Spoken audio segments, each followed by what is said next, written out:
And welcome to the Year in Review. Yay. It's our biggest show of the year. We're doing our wrap-up on the Crash Chords podcast. If you drunkenly wandered onto our website and not sure where you are on the Crash Chords podcast, or listening to it at least. And you're about to be assaulted by music. So much music. We're doing it a little differently this year. Last year we did do a Christmas album, but we kind of figured, let's just talk about music. You know, talk about what our ratings this year, our best, our worst, and everything in between. That, and after torturing with John with the CeeLo Green album last year, I figured I'd be nicer this year. I'm still reeling from that, and that's because the stations have picked it up. Yeah, I still wanted to do the exact opposite. I wanted to, rather than pick up, a popular, relatively selling album that was the CeeLo Green, I wanted to do the bad ones. Because there's so much bad out there, I thought it would be only right to, give it some critic time. Maybe something. They get enough airtime. They deserve critic time. Yeah. Afterwards, it's a ratio thing. Afterwards, they never would have found your body. He really doesn't like that. That's implication. Yeah, apparently, he really doesn't want to do it. He's a Grinch. You're a mean one. People will touch me with a stick shorter than 39.5 feet, so I'm not a full Grinch. Ones longer than that are actually pretty hard to come by. Yeah, that's true. It's just that measurement or less. Exactly. To kick it off, though, I want to talk about, in this reflection of the best and worst of the year, we obviously cherish our rating system quite a bit, and it's different per person, but, we try and stick to within a realm of our own rules, at least. There are articles cited on the website about how we rate, and we never change the ratings. Once we've rated it, that's what it is. But we like at the end of the year to talk about, what if we could go back and change it? Right, what would change it? It's a healthy mix of things. It's a mix of what you feel at the moment. Because let's face it, there's a lot of people out there. They will listen to an album or a song once, they create their judgment, and then that's it. Yeah. That's it. A lot of people do not give it that second look. And if you don't give it that second look, you add it up all the people that do that affects the music industry pretty harshly. In other words, you need to look at both. You need to look at the long term and you need to look at the short term. So the way our rating system, as posted in the archive, is concerned, that's relatively short term. Relatively, because we, of course, give ourselves like a week. But this is giving us a year. Well, yeah. That's what this episode's about. Some of them. And some of them are a month, some of them maybe a day. Some of them got gypped, like, for instance, last week's episode. They got gypped a little bit. But, the thing about doing that, though, is it's also for us to kind of give this information that, as we've listened to it, and it either has grown on us more or less, we want to kind of keep updated to where we stand with it, or information we may have come by that changed our view, too. Because sometimes music is just an impression from an outside source, too. Can affect how you feel about a song, too. That's true, without ever listening. The other part is that we've been listening to a lot of these albums over and over again. Some of them I've actually heard in the last week, like 4 or 5 times. And it does alter your perception when we're really bombarding ourselves with all the music we've done. 40 plus albums. We're not quite 50, but 40 plus albums. Yep. It's kind of changes because you can go from good to bad, or bad to bad, or good to good, and you realize, well, yeah, maybe we might have been a little bit wrong. But in my case, and I will start with the one that I did lower. In his case, everything is right. Everything is right. I'm going to start with one that I do think I definitely rated high. And this is really the only one I'm going to knock down. And that's Deep Chords Sommer. I gave it a 3.25. And upon repetition, it's not quite 3 for me. I will knock it down to a 2.75. I still think it's a leaps and a bounds what you guys think it is. But I realize it does have a little bit too much mainstream in its conception in it. And this will be spoken later, I'm going to follow that up directly by saying that I lowered the same album, Sommer by Deep Chord, from a 1.5 to a 1. Wow. And that will be explained It'll later. Come up in later this in podcast. our categorical choices. So my one that I lowered, since we're starting with ones that we've lowered, was actually Hymn's Tears on Tape. upon re-listening to it recently, I realized what I identified with was a more nostalgic reminiscent of him. Because him's greatest hits, I still enjoy. I like it. I listen to. But re-listening to Tears on Tape, the only thing that allows me to even remember that record is the intro and ending that had to do with a cassette player. That cleverness stuck. The rest of the music in between, not so much. So I'm lowering it from a 3.25 to a 2.5. That's a big dip. It didn't leave an impact. I mean, even something like Bare Naked Ladies, there were a couple songs that got stuck in my head and left some kind of an impact. That's true. That really didn't leave much of an impact with me. Yeah. But it was such a weird middle ground there that I didn't even consider that as an option. I could retrospectively lower it as well. But, unfortunately, you won't get to hear about that until next year. Because these things are forever changing as a nice little testament to the ever-changing qualities of music. I'll start on our jump up as well, because I only have a few changes this year. Because I was actually fairly content with my choices and how I reviewed things this year, which was nice, because I had quite a bit more regrets last year. Yeah. And that's one I would bump up, and I've actually mentioned this a few times on the podcast. Queens of the Stone Age, Ellipses, Like Clockwork.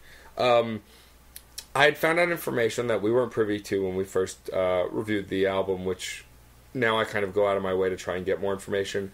But a friend of the podcast, Alon, also known as Future Money, had informed me, because this was one of his favorite records of the year.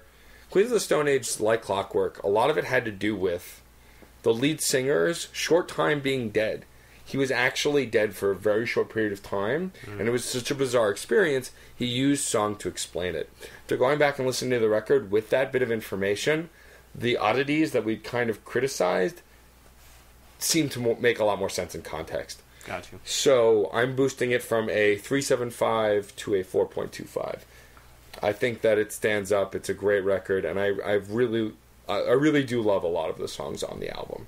Speaking of something that, in retrospect, I really enjoyed and kind of became more in depth for me, Boards of Canada, and I raved about it continuously for a few weeks, because while my first impression made it a little weak, I'm going up a full quarter point to a 4.5. This is just on the cusp for me between something darn good, really good, and something that's truly great. It's still one of my favorite albums of the year, still one of my more listened albums of the year. And it's still that little half step, not quite good enough to be in that upper tier territory. I just can't stop listening to it at times. It's still an album that I sit down and just enjoy. Glad you like it. I brought you that album. I'm really glad you zoned in on that, considering we wanted to go into an ambient spell, and I couldn't have hoped for a more perfect way to start off that.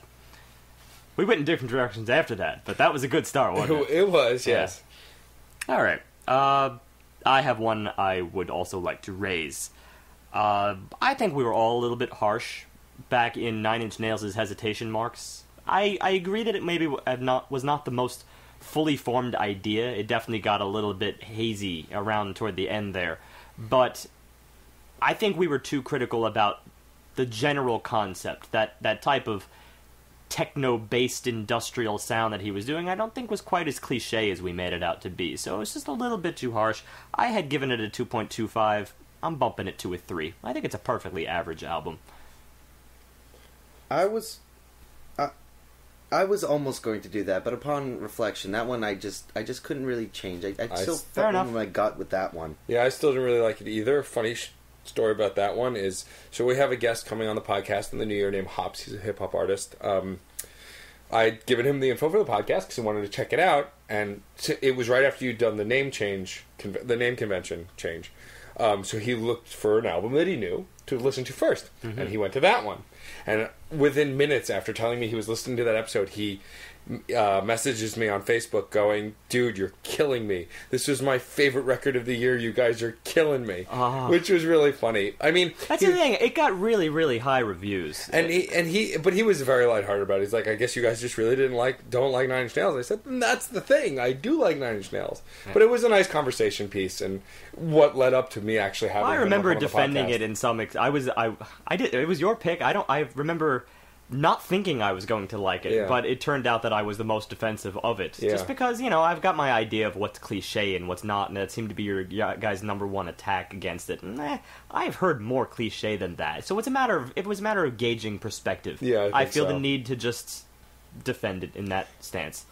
It's average. I think also me and John had heard more innovative work from the same artist, which is what exactly. So it was the us. Immediate tanking that for it's all context. It's all in context. It absolutely is. Do you guys have any other bump ups? Yes, and I have 2 big bump ups. Well, not really big, but 2 retrospective perfect album ideas. Not that they are a perfect album, because even a 5-star doesn't have to be perfect, but these are 2 albums that I truly will make 5. Godsticks, of course. It was only 0.1 off anyway. And Godsticks just is that massive monstrosity, hugeness music that really, even upon first listening to these repetitions I've had, I just love. So you're telling me that based on you, we now giving Godsticks 5, 5, and 5? Yep, that is unprecedented. Technically, we're not, because we don't actually change them.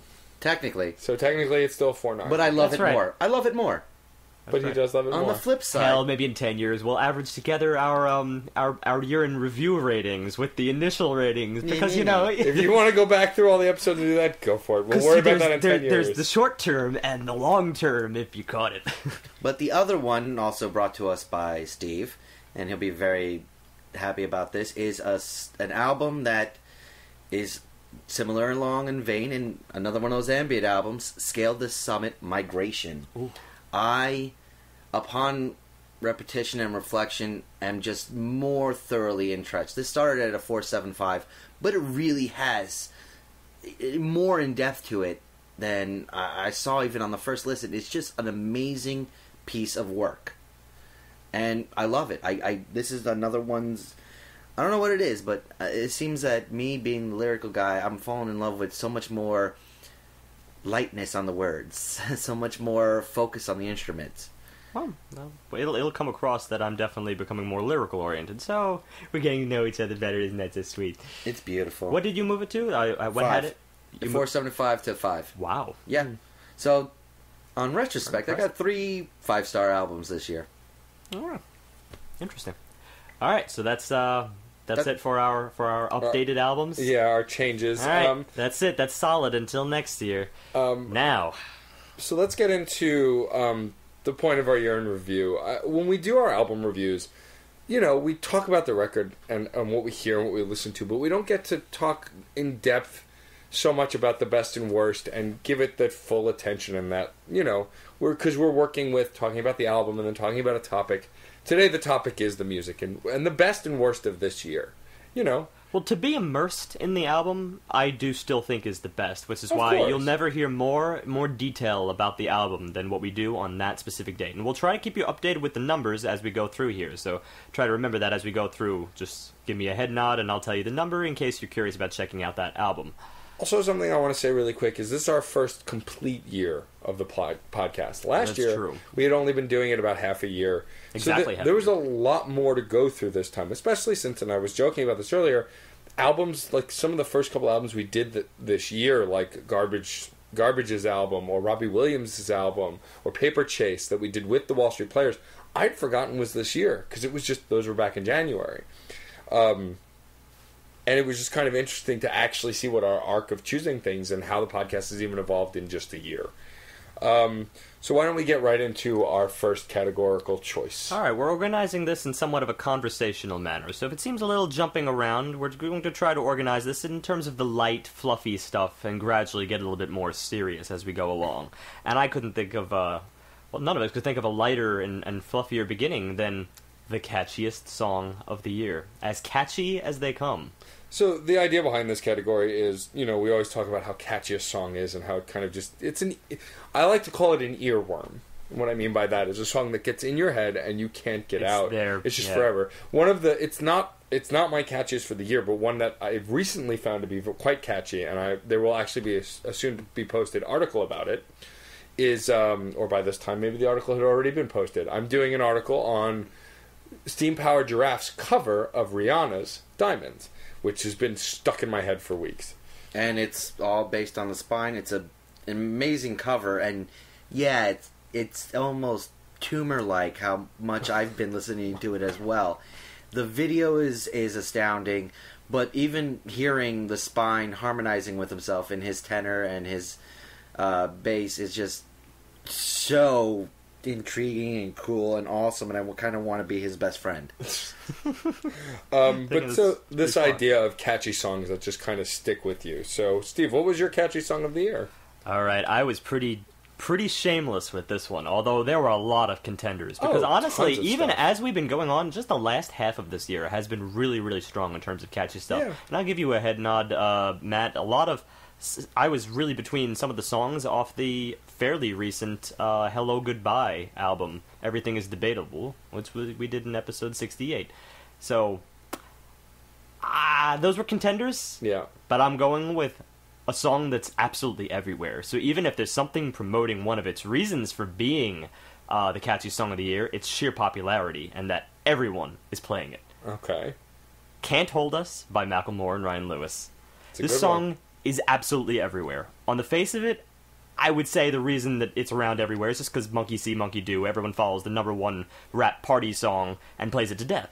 But when you listen to this song, there's a damn good reason. It's not just catchy, it's irresistible. And the reason it's on my list is because it's a lot more complicated than anyone really probably gives it credit for. It doesn't just pick a fun riff and stick with it. It changes, it moves, then it halts, and then it introduces another, more catchier section. It's driven by these brass interludes that summon in the next section and keep it all moving like a parade. And a parade that I kind of want to march in. So, kudos, Macklemore. I have a similar reasoning, though this is a new song that's still one of the undergrounds. Hatch Fever on the Mark III Steam-Powered Giraffe album. I cannot get the idea of Blues Clues meets automatons out of my head when I'm listening to this song. That's just what I see.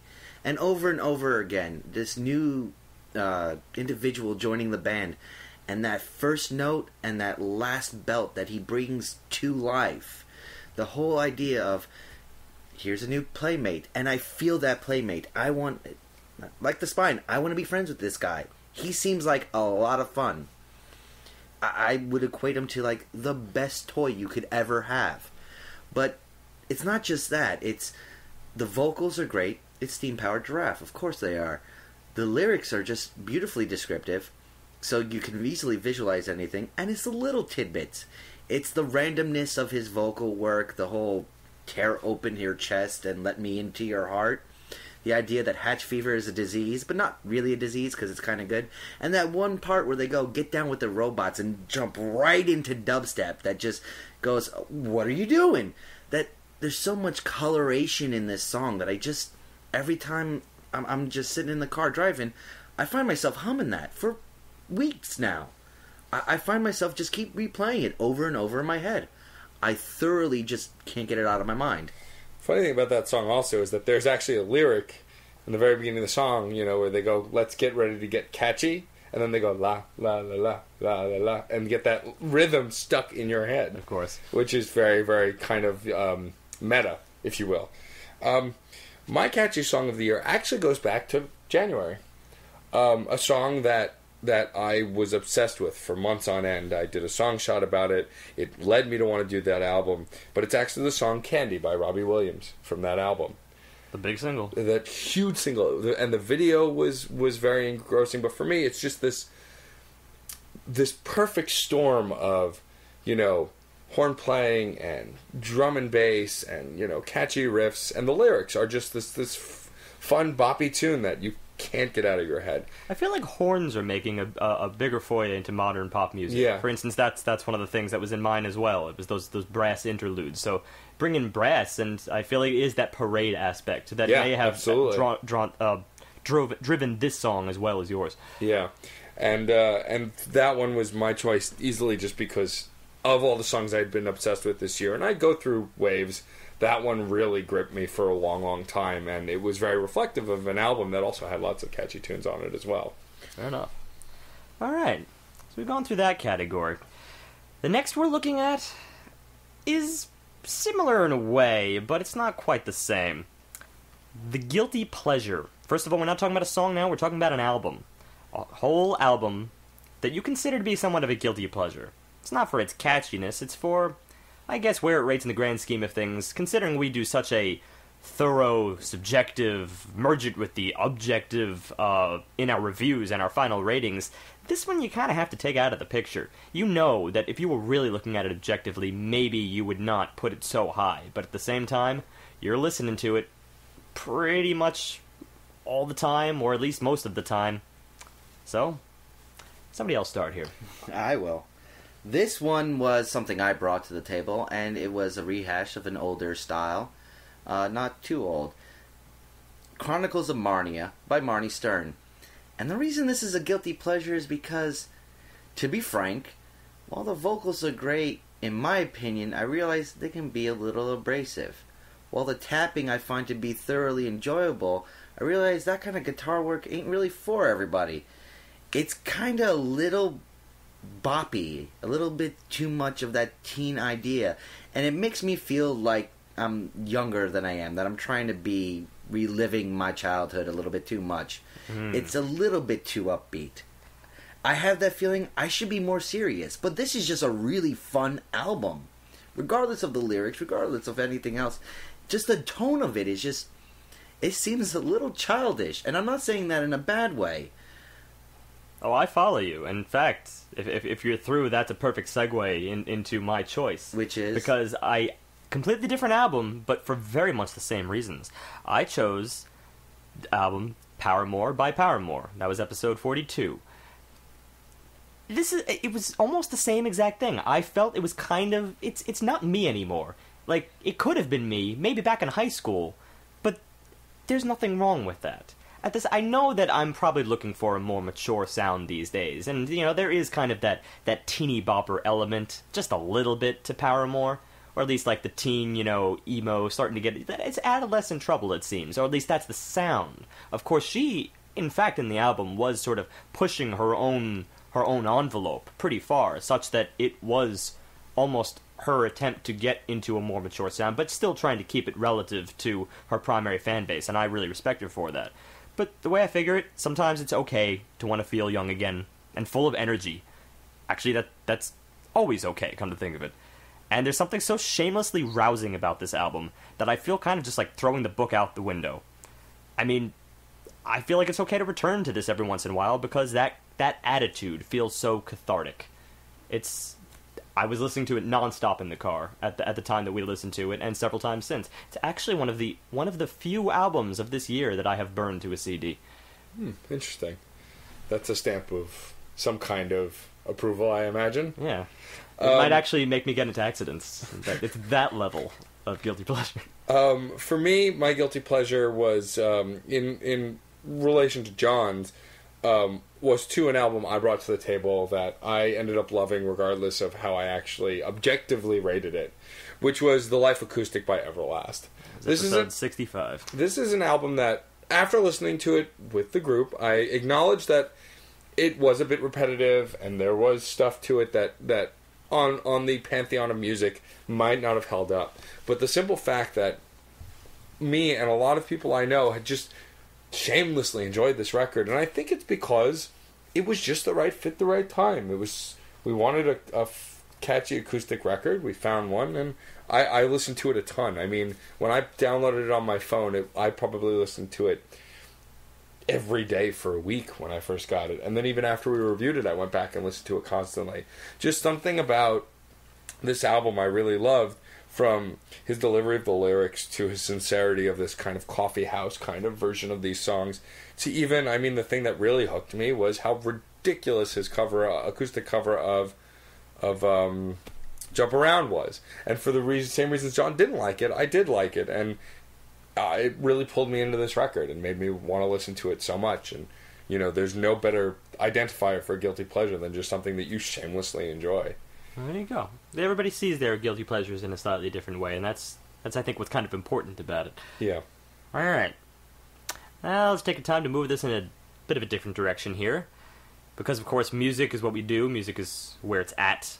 But music isn't always just where it's at. A lot of times, people listen to music for more of the message than the actual enjoyment of the process of listening to how the instruments progress and everything. And one of those is, of course, social importance. This has been relevant for a pretty long time, and it's been especially relevant since the 1960s. I guess we can have people like Bob Dylan to thank for that. There's been a lot of social angst, I'd say. The kind of angst that's discourse.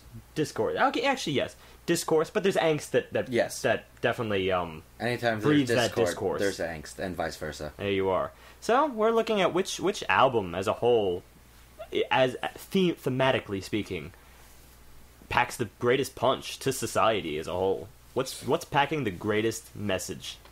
So socially, I mean, so this is our social impact category, yep, if I'm understanding correctly. For me, actually, it's funny. I had a clear contender for something like this, but it changed very recently. The album we listened to last week by Beyonce just blew me away on so many levels. A, from what I was expecting from Beyonce, because, I mean, she's a well-known pop star. It's like when Madonna's putting out a new album. Up until recently, you expect a certain thing. Beyonce's at that level. You expect a tried-and-true pop formula, great vocals, and a strong singing, a somewhat positive message, but mostly candy-coated. But this album was anything but. I mean, from the first track, Pretty Hurts, she attacks how superficial this country is and how, beauty can get in the way and how it shouldn't just be about this superficial layer. From her songs about her sexuality and how it's okay as a woman to be as overly sexual as a man. There's nothing wrong with being that sexually active, to many more messages, or even on a social level of using new media to your best ability. This is an album which we hinted at, but now we know for a fact. It was released with 17 music videos. 17 music videos. It's unheard of. And I think that calling it a visual album and wanting to take it in this direction of the image and my vision is just as important as my music is kind of a brilliant and new thing that I'm excited to see if anyone else follows suit with. But to just see herself open her heart and talk about either topics that aren't socially acceptable or bringing awareness to things that people are ignoring was very impressive to me. Or even the song about her unborn child, the miscarriage she had. Socially, I mean, I can't think of anyone who's really written a song about that, and that's very impressive to me. All right, I respect the reasons for choosing that. It's a strange thing, of course, when you're talking about socially impact. It kind of depends which social strata you're in. Yeah. What's really going to affect you the most. And I definitely enjoyed that Beyonce album on partially on that level, but I think I enjoyed it more as an autobiography, which to me isn't quite so socially impactful. Yes, there were social messages in those songs, but some of it was a little bit tried and true to me. Not groundbreaking, but still sweet in their delivery. There was one more, and it's kind of the obvious choice here. It goes back to my first choice with the catchy song, because for all of its catchiness, there's really, I think, only one album of this year that packed the biggest social punch, and that was The Heist by Malcolm Moore and Ryan Lewis back in episode 47. And it really has to do... the reason I found this a little bit more original, I think, comparatively, is specifically on the topic of attacking the record industries, which is a strange one, considering that so much of the music that has been released in the past 40 years revolves around being released under labels. Therefore, why would you go to the trouble to insulting your own label? But of course, he's in the position where he doesn't have his own label, so he goes right for the throat, and it's really refreshing. Really, really refreshing to see how he spins many of them as shysters. I think that's something that hasn't really been covered. People often talk about it, but the artistic industry is really, really tough when you're dealing with people who are really so far removed from the art, and they're really just focused on the money. So to me, it was a pretty bold move that he did, and that amongst many other things, it had to do more of his delivery that was more original to me. I agree with both of you, and to speak your overlapping, the delivery of Beyonce was pretty solid in her chosen medium. What she was attacking was really, really interesting. Like the ideas of sexuality, the ideas of talking about things that you don't talk about, such as the loss of a child. At the same time, The Heist was very autobiographical. Everything was told. Oh, well, that's true. That's a good point there. It's just, it was more my matter of enjoying it. Like, I was enjoying Beyonce's more in the autobiographical sense, while I was immediately being able to take something away from the Macklemore album. That's where I really have to agree with Steve on this one. For me, it is The Heist. There's just so many different topics that are tackled here, from orientation to the way children act and the way they shouldn't, to consumerism, to alcoholism, not just in the very personal sense, but in the grander scale of things. And it had that personal feeling, but it really did reach out and try to explain it in a macro sense that just touched me. Like Jimmy Iovine, the whole insulting of the record labels, as you were saying, or Same Love, the whole attack on the way we treat homosexuality. Thin Line, the whole idea that, sometimes people just grow apart, and that's okay. There's so many things that are touched here. Thrift Shop, Wings, Gold, those three attacking consumerism. There's just so much that they're talking about society. I just love that, and that's something that I've always been into. Born and raised on 60-year-old music. That it always speaks to me. Yeah, and I'm going to tack on something to that also, considering you mentioned delivery.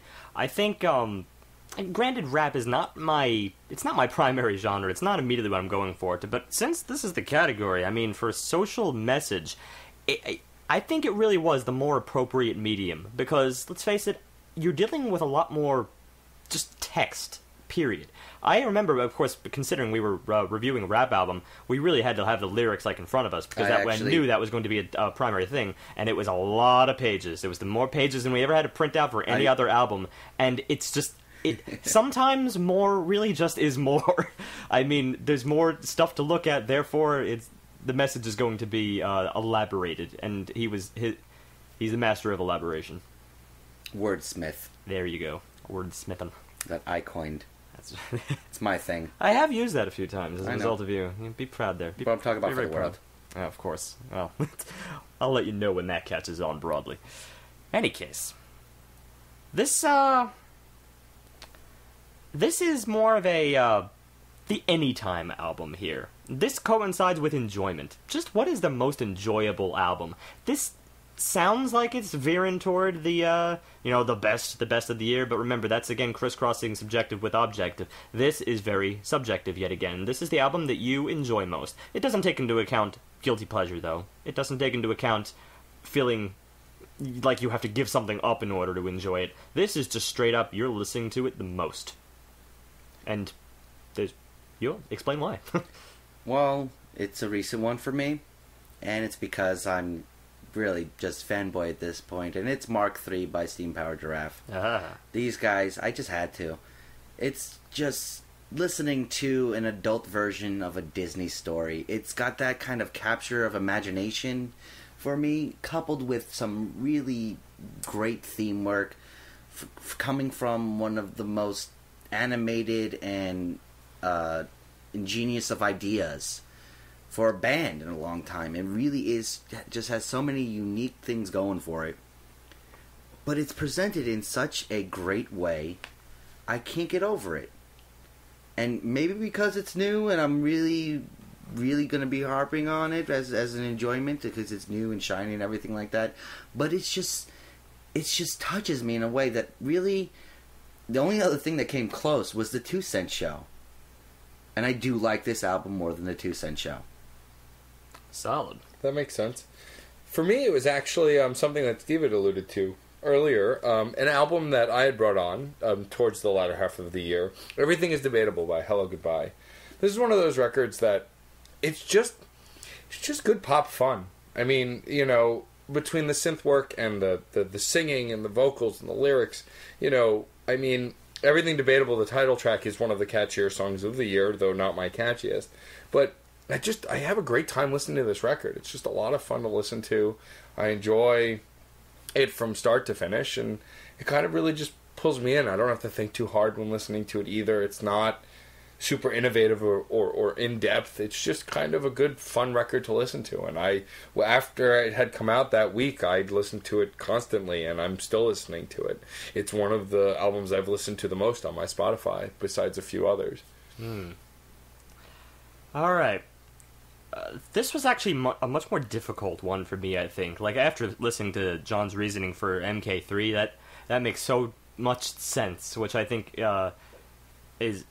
explains why I separated a lot of these categories to go along with this. For instance, guilty pleasure with most enjoyable. For me, it was a little bit more difficult, but I knew there was one I could probably give up the guilty pleasure-ness because I settled for a little bit more of an innovative quality to it, and yet it just has this hold on me, and that is Chronicles of Marnia, Marnie Stern.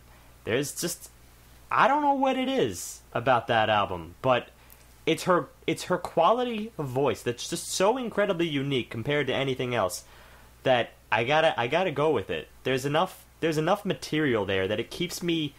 I'm not even gonna go as far as to say interested. I want to keep it at intrigued because it's just so bizarre. I want to actually, if there was another category here for most bizarre, I'd put it there. But a lot of times I'm in a very bizarre mood, so that fits the bill. That was my runner-up. I will admit, Marnie, she was just shy, but it's I don't know. For me, Mark III just had that little extra oomph. Gotcha. All right. Now we're on to we're pulling back off the social and the anytime, all that stuff. We're going to lyrics. This doesn't necessarily matter what you're saying, as long as you say it really, really, really well. What is the best lyrical track? And I want to take lead on that because of exactly how you phrased that. What you exactly said is why I picked the song I picked. Exactly what I said. Yes, actually. What I exactly said. What exactly did you say? So, Steve talking about it's not necessarily what you're saying, but it's how you said it. Or maybe it was the other way around. I said something like that. Leading to my song, Stuff Is Way by They Might Be Giants. This is my best lyric song of the year, and the reason is because it's just so brilliantly done. It's a song where the clear message is not clear at all. It's seemingly grammatically correct, but it's so disjointed. It's hilarious. It's fun. I enjoy listening to it. In fact, when I went back to listen to that album recently to prepare for my decision process, though no spoilers for Album of the Year, though they were clearly one of the contenders, which would be a surprise to no one, I forgot about that song. I just hadn't heard it in a while. It had been about a few weeks, or maybe even a month. And then the song comes on, and I go, oh, this. So that's my best lyrics, because nonsense that makes sense is my favorite kind of sense. That was back in episode 38. Yeah. And you're in luck, Matt. Did you just what? Is what you yes? Did you just whatever you I guess? The stalking horse was hides the guy, and which the pony is a phony was a lie. You say, stuff is way to go away. Who had you was, I yes you would. It was catastro feeling good. As if the drag that has you are is in the bag that you drag behind your car. Did you just what? Is what you yes? Did you whatever you I guess? The stalking horse was hides the guy, and which the pony is a phony was a lie.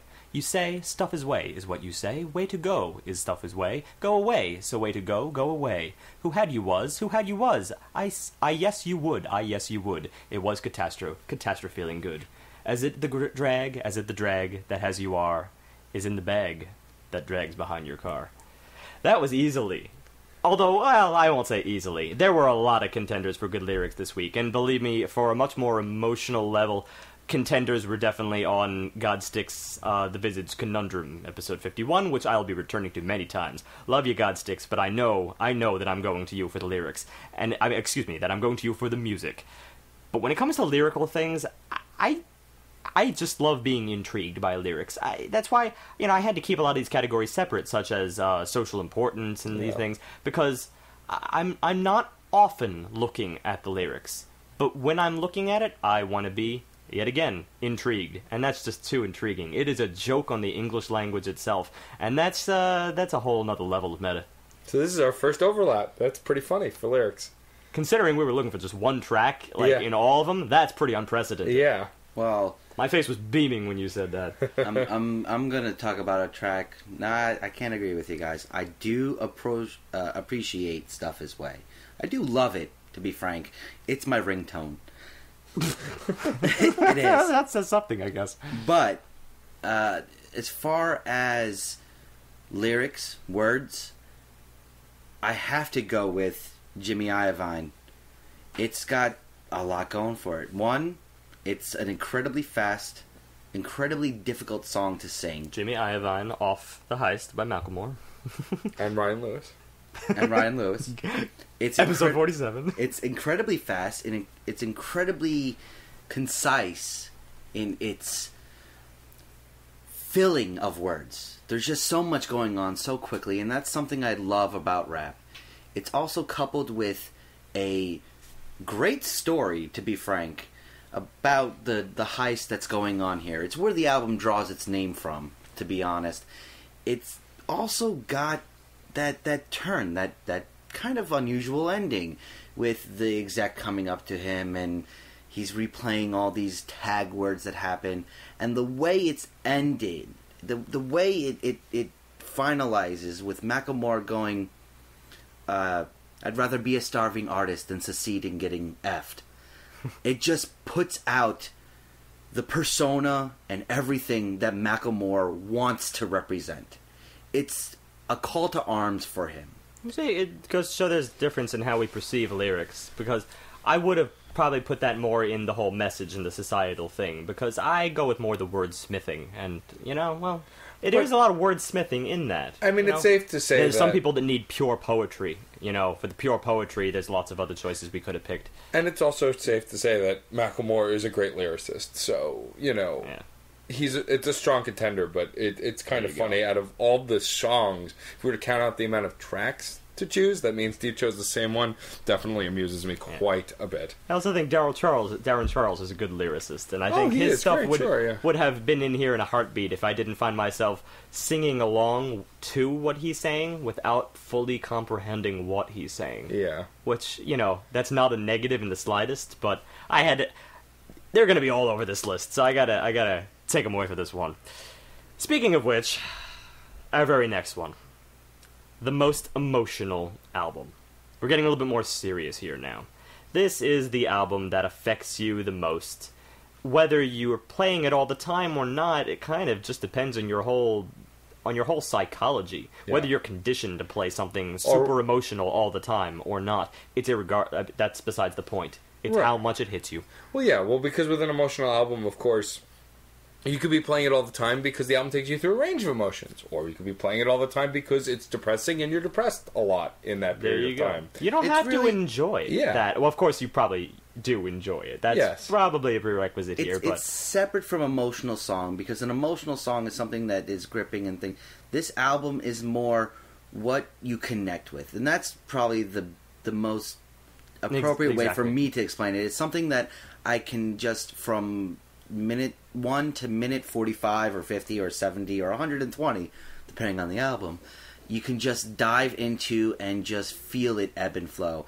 And for me, Migration, Scale the Summit, episode 67. It's not that I'm connecting with it up and down and back and forth and everything like that, but when I hit this album now, it's like Boards of Canada, but deeper for me. I was touting Boards just is a great palate cleanser and something I delve into. Scale the Summit, I just hit Zen levels when I'm hitting it.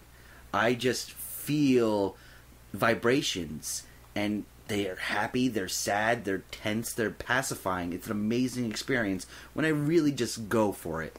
That is really, really fascinating. Considering that there are moments in that album, songs specifically, that are enormous for me. But I had to take this very seriously. This is the most emotional album. In other words, front to back, it really has to be pushing you along. And as I just alluded to, this is going to be Godsticks. This is the Envisaged Conundrum. It's as I said about lyrics. What he's saying doesn't always get me, but I've always gone toward the music first, and it has to do with his melodies. The prolonged melodies there, that just honestly, they're not they're not what the rest of the world is doing right now. I think the rest of the world is a little bit more toward the short, the brief, the punchy. I established a greater emotional connection with songs that go places, and if you can push your melody in that direction, considering the melody is usually the primary thing that people are looking at, it's usually indicative of the rest of your work, because it's actually rather difficult to compose a very long melody, because you're implying that it's a little bit difficult to follow, and if it's difficult to follow, probably implies a little more of a complex mind. There's all these connotations that go with that kind of stuff, and to be honest, the complex mind is usually one that thinks a lot, and one who thinks a lot he's usually a pretty emotional person. So there's a lot of those connections that I reach, that I symbolically get by the melodies that he's created in literally every single track, except for the two, I believe, that are instrumental. And even those, in themselves, it's a part of the arc. The arc, where you need a breather. Because if you were just sobbing 100%, well, then you might as well just call it a snapshot at that point. That would just be a sob fest. But it's not a snapshot, it's a full story. And this will connect to things later, but I'll leave it at that for the moment. It's funny because my most emotional choice is for a similar reason, although of a different album, to Steve's Logic. So, I did something a little out of the ordinary, though it was an option available to all of us. If you've been listening to our podcast since, well, I guess, September-ish, I might have mentioned the artist Schaefer the Dark Lord a few times. September 2012? Then yes, you probably mentioned it a few times. But his most recent album that came out, Sick Passenger, from start to finish is a well-cultivated arc of emotion, of personal strife that he's gone through and connection. And so many songs on that record, pretty much from start to finish, I identify with very strongly and or get me thinking or give me a moment to laugh. It's just an album I couldn't stop listening to because there are songs that deals with overwhelming fear, anxiety attacks, fantasy, sex, and so on and so forth, and gender issues. You can't just say sex, etc., etc. Yeah. People want more. Gender issues, addiction. Sex is a key word. And these are all things that I've struggled with at some point in my life, or can identify with, and it really just, it got to me in a way that no other album has this year. I would have liked to have talked about it in more depth on the show, but, I mean, it's no secret that I'm a fan, and we mentioned it, of course, when his friend Nelson was here as well, Nelson Lugo, most recently bringing us Mark III.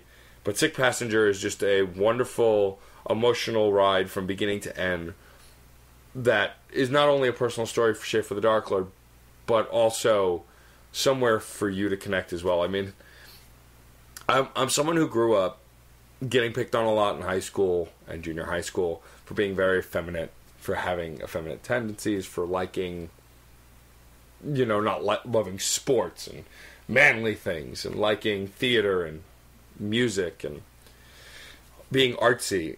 He has a song on the record called Tom Girl, where he sings about being a tom girl, a guy, but who's comfortable with sexuality, not necessarily gay, but still does girly things, likes emotional movies. All of he has a line about, he played with G.I. Joes, but all of his stories had romance. And it's something that I really identified with from one of the first times I had seen him, because he's been performing the song for years. It being on this record just helped wrap together something that I connected with very tightly. And so Sick Passenger is my most emotional record because it has that strong arc and a range of emotions that I identify with. Well, that makes you feel any better. We're three dudes sitting on a podcast talking about our emotions, so I don't think anybody's going to sue you for it from this audience. All right. So that's everybody's emotional album. Now it's time to go to the emotional song, which sometimes can be more gripping and sometimes not. Honestly, I'm going to go with a more gripping one, but only because it's the moments that really get you sometimes. It's those moments that drive you to do really, really stupid things or really silly things. They're the ones that curdle blood. You can remain in the state for 45 minutes, as I can do with Godsticks and Visit's Conundrum, and it's a powerful 45 minutes. But sometimes it's that singular moment that really manages to turn people on their heads. I'm going to let one of you start with this.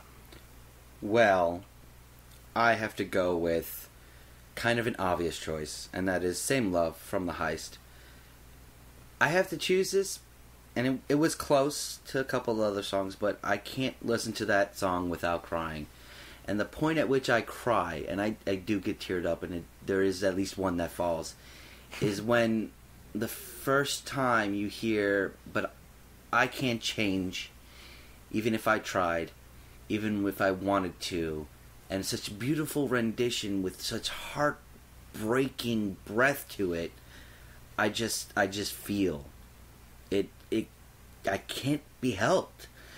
It's part of a larger scale of talking about the problems that we have as society, and how the society's supposed hatred of homosexuality is no different than our hatred of race. It's no different than the hatred of well, not hatred, but the segregations that we've had, the problems we have with accepting each other. And it's not like I really go into it. I'm white, I'm male, I'm young, but I've also not been the most wealthy of individuals in my life, and I see how that has become a border. And I've also had my own form of issues. And this song, for being about we should accept everybody, whether they're straight or gay, it really comes down to we should just be accepting.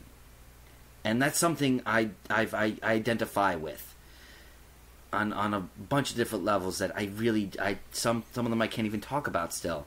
And it just touches me, and it breaks down my barriers every single time. It's funny that you choose that song. Well, maybe not funny, haha, but funny weird. Ill chosen. Yeah. I say that because if you had asked me 2 weeks ago what my song for most emotional would have been, it would have been that song. I would have picked the same exact song. But then, last week, we listened to Beyonce's self-titled album, which is by Beyonce, called Beyonce. And there's a song on it that is unlike any other song I've heard this year, or maybe even in a longer time than that. There's a song on the album, we alluded to it earlier, called Heaven. It's by Beyonce, and it's about Beyonce's miscarriage. And it's about how this child is so important, and you have so much faith, that heaven couldn't wait to have this child. This child was so important and so amazing and so beautiful. That's why it happened. Because it needed to go to God. It needed to go to that other place. Because it was just so important. This song, when I recently re-listened to this record yesterday, was driving into Jersey, and my girlfriend Sarah hadn't heard it. So we listened to it. 3 songs before we got to that song, I already had a pit in my stomach because I knew it was coming. And when the song came on, it's by far one of the most depressing, beautiful, and emotion-filled songs I've ever heard, because it's completely 100% from the heart. Even up until the last part of the song where they're off, what I understand is the Spanish equivalent of the Our Father. Lord's Prayer. Lord's Prayer. It's not a song that's throwing faith in your face. It's a song that's showing she had faith, and it's what helped her get through. The word you're looking for is testament. Yeah. It's a testament of faith. I agree wholeheartedly. And so this, by far, is the most emotional song for me this year.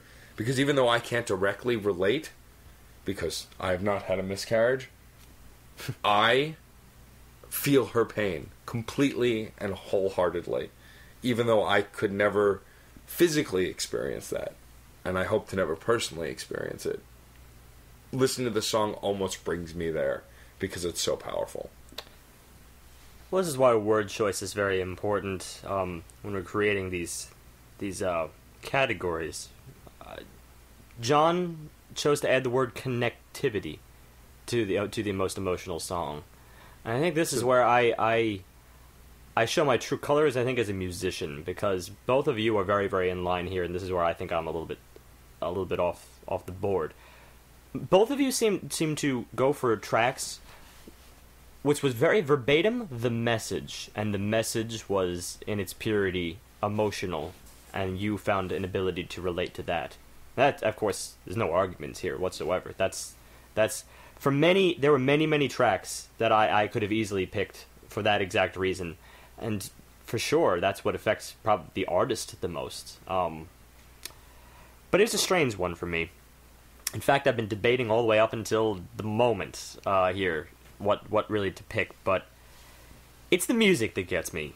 It's always the music, it seems. I can feel a certain way without hearing a single word, and that will be the most powerful moment in my life. Words aren't everything. I guess sometimes it is about the ineffable for me, because in some vague sense it defines something in my inner psyche, or puts it into perspective. I even have to go between a couple here, and if I go between one or the other, it'll be eeny, miny, miny, mo. But I should stress that there are many songs on the Envisaged Conundrum which could very well have been in that category, not the least which raised concerns, the very final track. But the only reason I'm withholding that from this particular category is because I think it's one of the most emotional in context and in its placement regarding the album, such that when you get there at the end, that's when it hits you. Were you to listen to it by itself, it would still pack a powerful punch, but you're just missing so much considering its placement in the album. I was between two other songs, one of which is why John really surprised me back when he described the emotional album of his. He said was Scale the Summit, The Migration, and that was his emotional album. Amazing, absolutely amazing, because I was so impressed with that album, especially from a musical standpoint. But there were two tracks on that album that were really, really emotional, and that was Evergreen and Atlas Novus. But Atlas Novus hit me a little bit more so. Atlas Novus. There was something about that track that it's like a nostalgia in of itself. A nostalgia through my life, despite that my life never necessarily walked through that particular progression of chords. But I like a good story, and that story is present within that entirely instrumental track. I'm not even sure exactly what it's saying, I just know that it gets me. But, guess what? That was only one of the two. Evergreen was not the contender.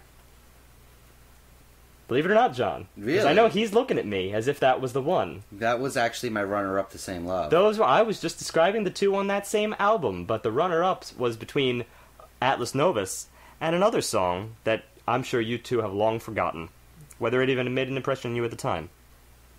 That was Maybe That Was It, by the Dirty Projectors off Swing Low Magellan.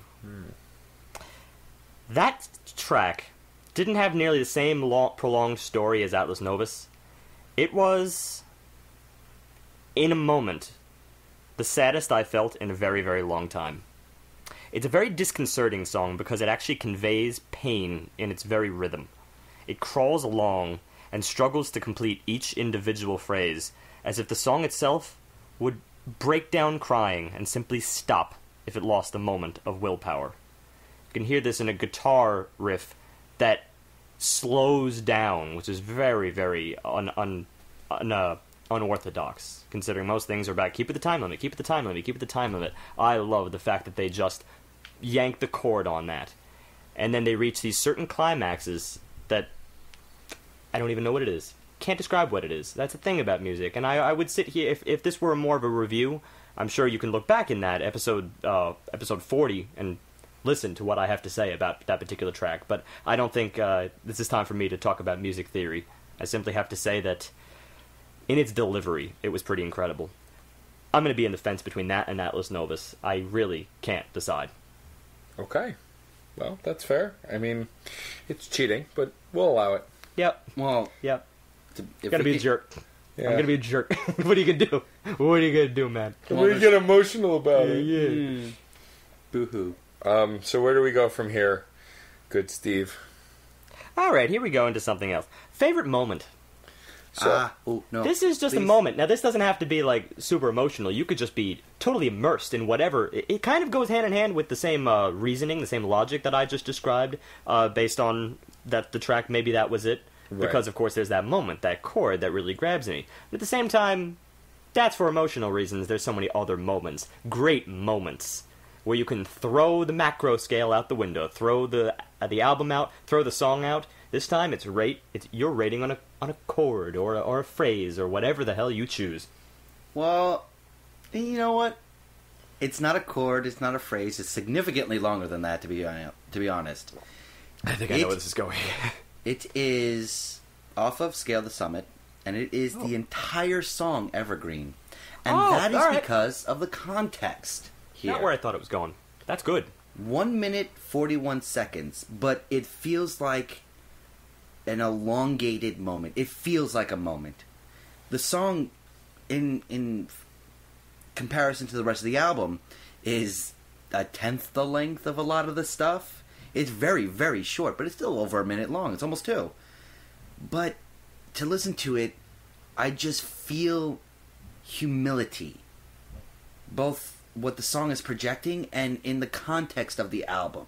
You know, I do want to take a moment to talk about that particular track, because I gave it a little bit of the shaft for emotional, but that's just such the thing, is that you could define it as emotion, and you could not for that particular track.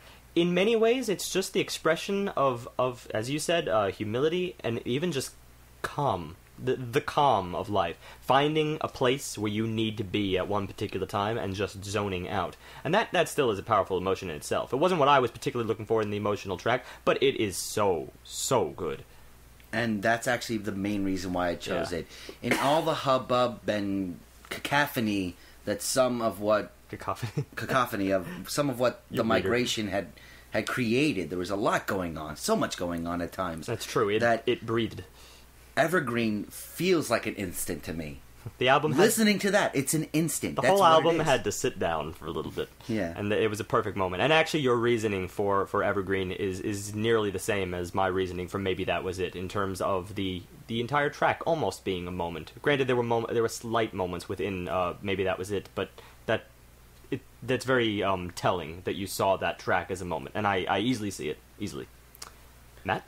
So... my moment I've actually mentioned on the podcast before, but it was such a powerful moment in music for me, especially as a podcaster, that it'll stand out in my head. And I can go more into detail when we talk about this song later, because this one's going to come up a couple times for me, like Steve has alluded about Godsticks. When we listened to They Might Be Giants record Nanobots, it was back before we had done multiple listens. When we listened to this album for the first time together. It's pretty much the whole song, but it's especially the first minute of Darlings of Lumberland. This is my favorite moment in music for the year, because, to me, as much as I love music on the macro, music to me is about connecting with those I care about, and a tool for doing so. And when that song started on this record, Nanobots, the song Darlings of Lumberland, all of our jaws simultaneously hit the floor. None of us knew what to make of this song, because it was just so different from anything we expected from They Might Be Giants and anything we expected from the record. And we were left speechless pretty much the entire song. And then, as I recall, we had to pause it and discuss it. It's just a brilliant combination and cacophony of instruments, lyrics, pacing, and as great as the song is, it's more about that moment where we were left speechless, which doesn't happen often. That's amazing. Well, first of all, I realized that I didn't exactly answer this particular category myself. I went on an aside before. But yeah, Darlings of Lumberland. That was really, really... that I had actually written it out first as my response.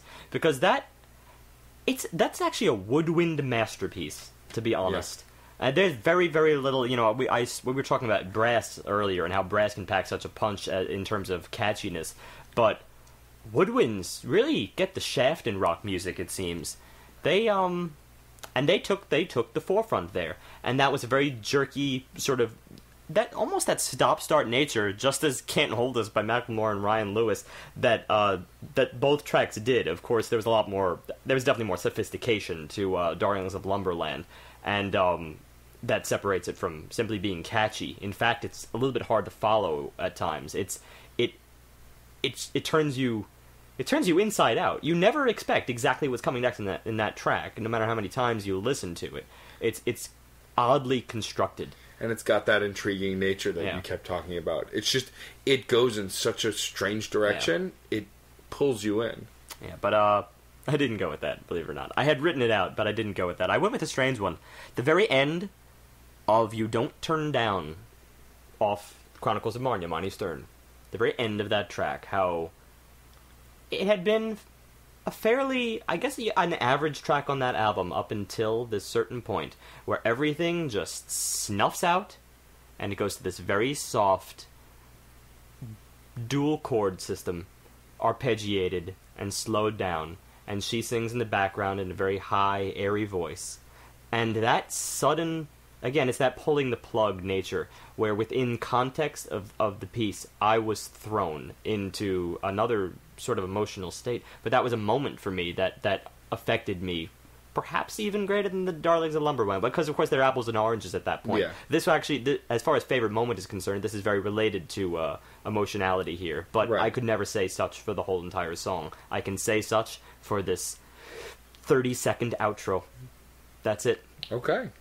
Well, I mean, and that makes sense. It was very, very almost startling in how immediate it was, and that's that like other things that we've mentioned can pull you out to pull you in. All right, we're getting. Oh. I'm actually quite surprised of the way you've taken Chronicles of Marnia, because I didn't realize you liked it as much as I kind of delved into Scale the Summit. Well, I didn't realize you liked Boards of Canada, so hey, we don't know each other after all. That's good, though. We've proven this thing. I like to be surprised once in a while. Yeah, you go. So surprise me again. This is going to weird places. All right, we'll get more serious now. Yep. You ready for the more serious topics? Let's do it. Most innovative. This is the full album now. An album that, for all intents and purposes, really breaks boundaries in music. And this is what I'm really, really, really eager to find out. Because these speak to the more serious sides of rating, I think. Because it will affect where music goes in the next direction. In the next generation. So for me, this one was actually a tough one I struggled with. Because there were albums that were in the running but didn't really make the cut, because ultimately when you're talking about innovation, it has to be against the pantheon of music. And I mean, initially when I thought innovation, I immediately thought of the most recent record we reviewed, Beyonce's new record, because it was innovative. For her, but within pop. But that's what it was. When I really thought about it, it was very innovative for her, or even at the most, pop music, which is still a subset. So instead, I ended up going with an album that, while itself was not completely serious, I felt was very innovative in its construction, in what it did with its components, and ultimately, its end product. So my most innovative record is actually the aforementioned Nanobots by They Might Be Giants. Ah. So the reason that this is the most innovative for me is because, I mean, it's such a mix between the handful of short songs, the Darlings of Lumberland, Replicant, the other one, Stuff Is Way, that we mentioned earlier. All these songs and more, even the title track, Nanobots, they were all so different, yet for They Might Be Giants, with the exception of a couple, were more or less expected and incredible. Even though I didn't give it a 5-star, in hindsight, that might be another one I might be pushed to correct, because the things that we criticized it for, I think, are actually now, upon multiple listens, what give it its character. And I think it might be deserving of that 5-star, because it truly is an innovative record that did some incredible things, even for They Might Be Giants, who I've loved for a long time. But this is just such a great whole piece, and honestly, this is where I would love to see folk and kind of this. I like to see music go in this direction, this kind of adventure and engagement that album was. Well, that's cool that you took that as innovative for the album, as in album construction. I didn't even think of that. Of course, that was so strange that we got 25 tracks off that record, and so many of them in the middle end there were just these little snapshots, these little shorts that they probably recorded one day, and let's put this in the idea bin, and they threw them on the album, and somehow they fit. And that's where I'm going to just add upon what Matt said, because I'm choosing the same album. Nanobots just infuse so many other things as well. We talked about the woodwinds of Darlings of Lumberland. There was just a huge variety of instrumentation thrown into this album. Unusual pieces of equipment being used. Unusual theme work. There's your song. There. I remember that. Noun. I really didn't like them to begin with, but in hindsight, they really are nice little unique things. That was one of our biggest redeeming qualities for that unusualness. I remember that their song. Yeah, no, they are like the core concept that, not that they couldn't make them into other songs, they didn't feel the need to. This is coupled with a variety of different works being all meshed together on a song-by-song basis. Unusual ideas, unusual words. There's so much of the word unusual being used in this album. The combinations are just great. And while we can say that this was this, that was that, the whole idea that this whole album did feel as a solid piece for all of the disparity from song to song just shows that you really, if you think outside the box, if you throw the box away, you can make something unique. I just love it for what they tried and accomplished with it. It's just so much out there that doesn't sound like this, that I have to hand it to them for making this sound. Fair enough. Now, this is one that, of course, I considered in passing, but at the same time, I am going to have to disagree with you guys on only one note. I love what they did in that album, and it is an incredibly enjoyable album. In fact, it might as well be a contender for enjoyable, come to think of it with me. But in terms of their style, as unique as it is, as bizarre as it is, I am familiar somewhat with They Might Be Giants' particular brand of uniqueness. And this, after all, was their 16th album. And they have done pretty bizarre things early on in that. In fact, I've also heard stuff to that extent of weirdness in the band Ween, which was introduced me back in college, which is a very strange band, which, based on what you're saying today, I think the two of you might like. So, yes, it was very creative. But innovative is a stronger word. I think I take innovative more in the overall sound of something. And They Might Be Giants' Nanobots was a little bit haphazard. It was hard to really, one track was so different from the next in many ways. So I had to go with an overall sound, and for this, I'm doing another crossover. I'm going back to Godsticks here. As an overall sound, I think this album was incredibly unique. Whether it's their whole stuck-in Lydian modality, or Darren Charles' extensive meandering lyrics, as I described earlier, that always managed to tie themselves together in the end. Their whole aesthetic is just strikingly original to me. Grunge influence, prog influence, all that notwithstanding, that stuff can be cited academically. But their whole backdrop is thoroughly their own. I think their maturity is actually the reason for that. They actually have the willpower and the creative prowess to keep their eye on the prize and stick to that core idea. So no amount of genre influence really comes close to boxing them in. Every single track, I was just thoroughly engaged, and yet there was a uniformed idea there. And a uniformed sound unlike anything else I had ever heard in. I even want to go back to that first thing, that whole stuck-in Lydian modality. Who does a whole album in Lydian? I don't know. But in that case, I am touching music theory, because that is a core reason as to why they sound so unique. Not the whole album is in Lydian, but there are strange things going there, and they stick to it. Again, they keep their eye on the prize. It's not just a passing moment of, hey, look at this crazy, bizarre thing. It's their whole sound. It is their essence, in a way. I have so much respect for that. So now we move on. The very next category. This is pretty powerful, considering that there's a lot of people that will only listen to bands for this one thing, because they are the center in many ways. The vocalists. They're on stage. They're the one that everyone is seeing, and there are people who listen primarily for the voice, the lyrics, and all of that. You want me to begin? Yes. All right. Because we keep beginning. Even this could have been a contender with Godsticks, but I gotta turn them down a little bit. Otherwise, this would become the Godsticks hour. Well, 1/3 the God 6 hour. There you go. And also my reasoning was pretty legit here. Is that I know that there's other stuff there in Godstick. Like, I'm looking at the instruments. I'm looking at the bass work, the guitar work, all that other stuff. The vocals are an aspect. They're not the core. Right. So here, I went with Joe by Goldfrapp. We're talking about track now. This is the very, very first track on this album. Goldfrapp on the album Tales of Us, back in episode 64. This was just such a chilling introduction, I think, to this album, and I've come to the conclusion that it is really all because of her vocals. I'm usually such an instrument guy through and through that it takes me a lot for the voice to really drive the song for me, but hers really did manage to hit it home. I mean, there is beautiful string work in the background there, but let's face it, it's very light, and it's very much accompanying. They set the chord, but it's loose. The emotional soul of that track is the very heart-wrenchingly mature vocals of Alison Goldfrapp herself. She is, after all, she's the title of the band, and there's good reason why. I will go with something that I think everybody saw coming, because this is one I've been talking about for, like, ever. Honeybee. I can't get away from Honeybee from the 2 Cent Show of Steam Powered Giraffe.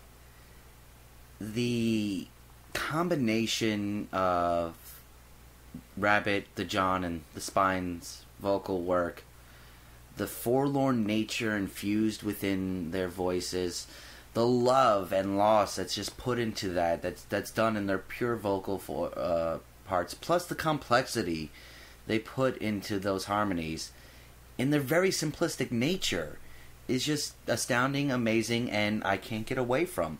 It is one of the most beautiful things I've heard of this year. One of the most beautiful things I've heard in a very long time. It is a great song in just its idea, but it really is brought to life and becomes touching because of the vocal work, because of their range. I'm surprised you're not throwing around another word with that track, and that's harmonies, which is something I that said I didn't... harmonies. Oh, did you? Yes. I didn't even... It's something I didn't even necessarily think of when I was looking for vocals. I was thinking of a solitary delivery, but that is individual nature that the Rabbit was doing in the bulk of the song, but it was coupled with the complexity. The harmonies are what sold it. Yeah, of those and choruses. it was there for... Granted, he was doing the bulk of the song, but I remember they were weaving in and out seamlessly. It was downright gorgeous. Good runner-up for me also. It's funny. I'd actually had a vocals choice here written, but listening to you guys talk about that has actually made me change my mind. I'm going with the same band, but I'm not going to go with the song I originally picked. I'm going to tell you what the song I had originally picked was. Originally, I had picked a song, Wired Wrong, by Steam Powered Giraffe, as best vocals. But thinking about it, the vocals are good, but not the best that Steam Powered Giraffe has to offer. There's a song from the 2 Cent Show that I was actually obsessed with the vocals since the moment it came out, which is why it's going to be my best vocal song. Automatonic, electronic, harmonic. This song shows off the Spine's voice from the get.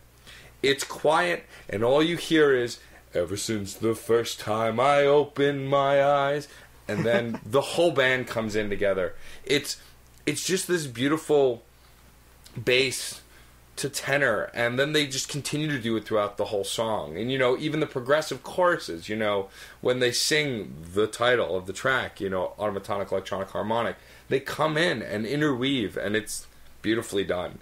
It's probably some of the best vocals I've ever heard. And, I mean, we talk to death about how great their vocals are, and that song for sure shows it off. It's a 5.5-minute epic where they're just singing throughout and just throwing off what they've got. I like that demo you gave us. That was nice. I think that... demos too often. I think that for all my love of the simplicity of the harmonies and the vocal work in Honeybee, you could say the exact opposite about the complexities and it's almost the same exact level for me. It's just shy, because that was my runner-up. That was the song that I almost chose. For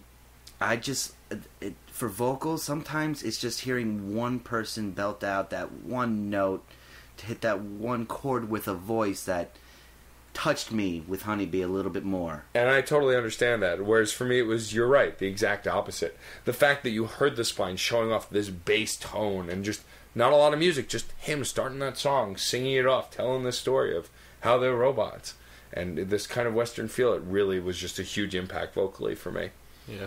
Yeah, but all of Steam Powered Giraffe are amazing singers. You know, that kind of goes without saying. Actually, maybe that was part of the reason I didn't, because it's so hard to choose between their songs. Actually, you could just say, they're great vocalists. Period. If that was a prize. All right. But you had to pick a song, so all right. Now we're going a bit more broad again, but still more serious. Best theme. This is specifically theme. This is not to say arc, for instance. This is the thematic work at play. What is the message being delivered, perhaps over the course of the album, and how well does it tie together the album? That aspect. And this is an album that, to be honest, is still not even in the upper tier of what I like. It is an album that created depressing love in a variety of different persons. Tales of Us by Goldfrapp. I'm still not a huge fan of it, to be honest.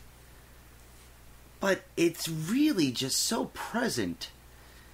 The snapshots of life, as I put it then, and I will still put it now, that are being portrayed in this album. Everything from each track name being a name and told of a different person and a different detriment of love they're experiencing. I just can't get away from that. It is so artistically portrayed that even though I just don't like all the songs, I just love that theme. I love the work they put into it. I love how they portrayed it. It transcended the music for me, to be honest. Alright, that's pretty fair. I saw it more as snapshots, which is why I turned it down from theme, but I'm going to go with one that you're going to like here. Very recently, MK3 by Steam Powered Giraffe. Ha! This is pretty... This was a weird one, because, of course, there were so many other great themes that we did have over the year. Some of which we did kind of force-feed a little bit, especially when we're looking at some more instrumental albums. I force-fed. Okay, alright. John force-fed these themes on many. One of my favorites, for instance, is his explanation on Sigur Rós's album Kveikir, and how it was the geologic history of Iceland. That's one of my favorite ones from you. Yeah, but it works. Yeah, well, I need something a little bit more matter-of-fact here, a little more cut and dry for theme, and MK3 had it. Mark III really was exactly what we went through. It was robots. Of course, they have a theme for their band as it is, so they kind of have a running start.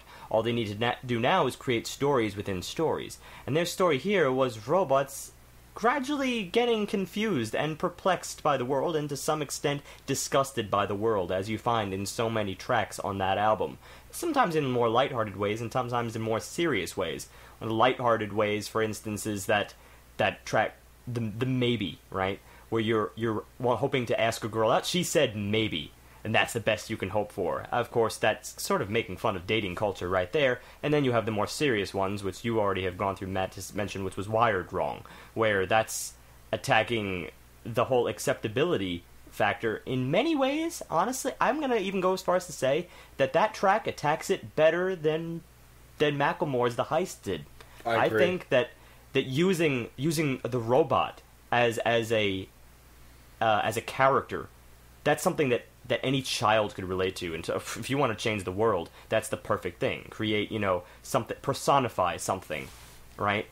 And then think how it would affect that character, and you'll gradually realize how it would affect any person for any reason, whether it's race or orientation or just any little thing that makes you different, that you feel outed for. Such as things you were describing before, Matt. It was very, very powerful in that regard. And that was present throughout the whole entire album. And I was amazed when I saw this arc. And this is not just laid on thick or anything. It was very much there. And when they came back with the, where are we going? We're going away in space. They're leaving out of disgust. Well, disgust a little bit harsh, but at least out of confusion of the world around them. Because how will robots relate to humans? They do pretty well, all things considered, but maybe they're a little bit beyond that. I just thought that was too perfect.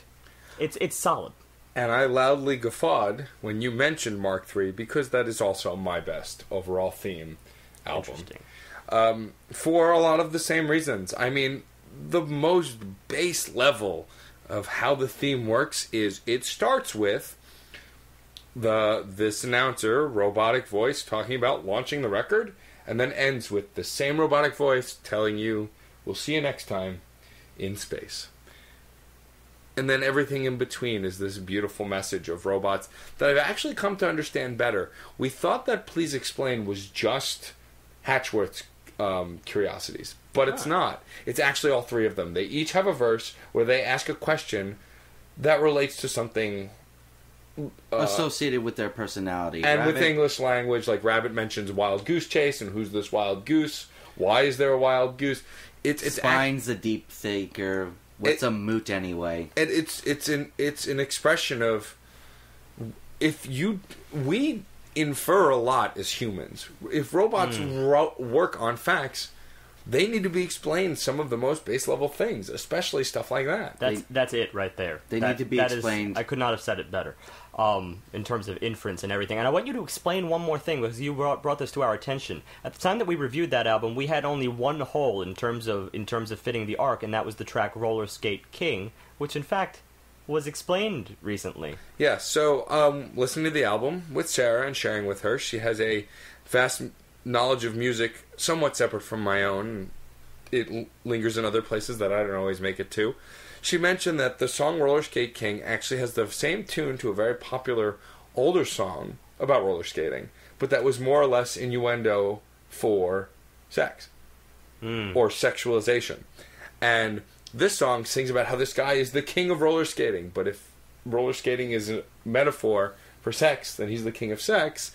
And it's another way to work on another level where the robots could be genuinely singing about roller skating, but they may have gotten the information from a song like that. And it's just another thing throwing this fact of they're robots. They don't always quite understand everything, so to them it's just a story. That's just too wonderful. It becomes the idea in a lot of this album, and I will say that it was very good on the theme work, and I was almost there. The colloquial terms. The regional terms. The parts of speech that everybody understands but nobody can explain. Mm-hmm. Like a fox. Yeah. Quick like a fox. Cunning like a fox. Why is it like a fox? Why are foxes cunning? My favorite one was opening the box that contained Hatchwork, and to feel the texture of the box like toast. Yeah. Who could possibly perceive anything as being like toast, except perhaps from a robot? It's actually incredibly valid. It's just that the human mind would not necessarily go there. I love playing around with imagery, and it was just so, the imagery and the symbolism, the metaphor, all of that, every little English word you can think of, it was thrown into that album, and it really, I think it was the strongest in terms of theme. Yep. So, and I agree, clearly. As we go along here, we're getting a little more serious. Most virtuosic, or technical, as you were. This is a single track we're looking for. This is just sheer ability. So, for me, this one is actually, and I'm going to speak to something that's probably going to make Steve shine, but this is where Godsticks comes in really strong for me. Because I feel that they're incredibly virtuosic and technical. They take a grunge sound and a prog sound and do something with it that's so engaging, entertaining, and mind-blowing. And the title track from Envisage Conundrum, of the same name, Envisage Conundrum, is one of those songs that on the surface level was very engaging and seemed very just general grunge. But as the song progresses, there are levels to it, from the most simplistic to the more complicated, that really show the talent this band has. that Darren Charles and the other band members whose names I never remember, and I apologize, do something that not any old grunge band or rock band could do. They create a sound that can be so engaging and haunting and intriguing all at once. And this title track really showed some of the best of what this album had to offer. And so that, hands down, was an easy choice for me for most virtuosic. Fascinating. There are parts, of course, which I wanted to go toward Godsticks for that. But I think their power lies in their compositional ability over that of, there are some parts there which I'm not going to go so far as to say simplistic, but in this particular case, I had to go for something that was just a little bit obvious. Because virtuosity is a pretty strong word. There were solos in Godsticks which I thought were borderline virtuosic. But again, the power was the overall compositional element. That was the power for me. So virtuosic was just a word that as much as I could throw it around haphazardly, it really needs to be reserved for years of experience. And there was only one who I could give that to, and that's Chick Corea. Chick Corea, and one particular song, Pledge for Peace. And you know why, John? Because I think I stole yours away. There's a bass solo, an upright bass solo in this song, which is, this is tough, because I actually am stretching it a little bit, because I want to say that, even the track as a whole, I didn't enjoy, as much as maybe some other tracks on that album. But this is a pretty powerful thing when just one section of a song can turn it into, can make me say it is the most virtuosic song that we have single-handedly reviewed. There's lots of other talent out there. In fact, Scale the Summit is very high, along with Godsticks. Both of them, with the prog background, incredibly technical. But sometimes you just can't beat jazz. These guys work years and years and years, and Chick Corea is one of the most established jazz pianists in the industry, and he associates himself with others that work just as hard as him. I hate to even enter this category forgetting the name of the guy. Can John help me out there? Bassist. I don't remember. The bassist. No. Unfortunate. I'm very really unfortunate. bad with names. Too bad, then. Too bad. Well, that's their preparedness problem. Whatever. Point is, that bass solo, considering it's an upright bass solo, I have to chalk that up to just pure chops. Pure chops. Because it's a very, very difficult instrument to play, amongst almost all other instruments. Lots of people learn guitar, even lots of people learn piano. Both of them are equally difficult, but upright bass, you need just pure strength. Pure finger strength, and you need to work at it. And work at the fingering itself. Because a single interval, a single whole step, is pretty far apart. I probably have physical limitations that could not even allow me to play anything remotely of that caliber, and it was brilliant. Absolutely brilliant. Well, earlier, before we even got close to this, Steve did something where he just couldn't decide between two. What's fortuitous right now is you guys chose my two. Bald face. I mean, I could not really decide between the Envisage Conundrum and Pledge for Peace.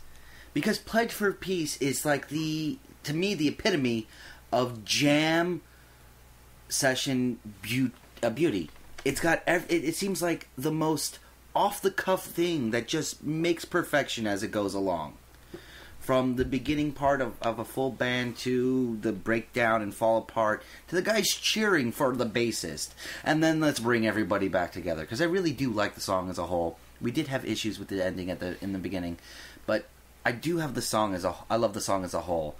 But at the same time, the Envisage Conundrum is like an entire album's worth of melodies flawlessly stitched and stapled and blended and created into one magnificent piece that I'm amazed at the complexity that they put in a single song. Where they start, the latter half of the song, the last minute and a half, is just them going, who are they to call on Sandy? Oh. Did I just hear she won't survive? Oh, you're bringing in that line. It's them singing it over and over again the same exact way, but every rendition is unique and specific and feels like a different song, yet is part of a whole. That is perhaps my favorite moment in that album. Those exact lines that you just described right there. Over and over and over again. And the transformation. That very well. And the retransformation. And the harkening back to previous theme work in one song. It's a 6-minute song. Mm-hmm. But so is Pledge for Peace. I mean, the two of them separately do very different things, but in such a very similar way. Just creating discord and unity in such a beautiful way, and that's virtuosic in my opinion. If I wasn't self-conscious about giving Godsticks all the awards, I would have given those particular lyrics at that particular moment of the title track as the best moment. Mm-hmm. I would have. I really would. So yeah. So are you taking and it seems that this is all just become a giant circle jerk now. So are you taking a Steve-style cop-out and saying those are both your favorite? Yeah, I agree. Exactly. Yeah. I'm going Switzerland in this and agreeing with both of you. Well, I'll have you know, listeners, that I have no moments like that for me. I've definitively chosen everything for my categories. But it's very funny that the two that John couldn't decide between were the two that we chose. You decisive bastard. And this is literally just turned into one person going, "Oh, you chose that. Well, I nearly did. Oh, I chose that. Well, you nearly did. Isn't that just swell?" Well, we found to have the same taste this year. Well, not the same taste, but how lucky, right? We were all pretty full of surprises. Okay. It seems like we have the best arguments this year. Well, let's close out the subcategories with our very final subcategory before we go into some booby prizes and then toward the be-all end-alls. So, the final subcategory is Best Arc. As distinguished from Best Theme, as we've had discussions on this in the past. How theme follows something more along the lines of course, a narrative in some sense. Narrative is kind of important when it comes to theme, while arc is really about, it's more ineffable. It's more about the progression of the album. It's where it's about how it starts and how it ends and all the peaks and valleys that it takes you with along the way. Whether that coincides with narrative or not is really neither here and there. It's how you see it and how you feel it over the course of 45 minutes to an hour. And I almost chose Kveker. Because Sigur Ros's design on that album of creating a progression where I felt like they were building a world out of music. Or portraying the building of the world out of music. But I'm going to go with that ineffable building the world out of music. That's what they were trying to do. And to some extent, I feel like they kind of accomplished it. But it wasn't quite as big as one of my favorite albums of the year, Tomorrow's Harvest by Boards of Canada. It's, to me, the new soundtrack of Apocalypse. And that's a terrible way to say it. It's a terrible thing to talk about.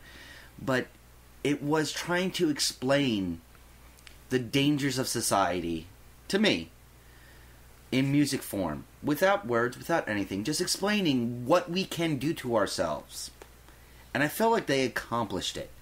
I felt like they to me, accurately portrayed what would happen if we really did flip the switch, press the button, pull the trigger, and end the way things are now. What's left over? And that coupled with the idea of still trying to communicate, the idea of radio waves infused within the album, of trying to speak to us while using the idea of speaking as a way to portray it is just so powerful to me. And I think that's where I really fell in love with that album I found all that in terms of theme. What you described to me was all theme. Of course, yes, there's that coincidence that it can coincide. The only thing with that is I felt like some of Boards of Canada could have been shuffled around. And at that part, that I don't see anymore. Upon my depth into this, I see it's front to back. You could just be used to it now at this point. Well, I feel like it starts lighter and then becomes more in depth and more in depth and more in depth. It's more of a this could happen, but this could happen, but this could happen, but this could happen, kind of a idea that they're portraying here. And I just love what they try and succeed to do in this album. Okay. All right. I guess I'll jump in here. Well, I'm just going to keep this very brief because I think you all know where this is going.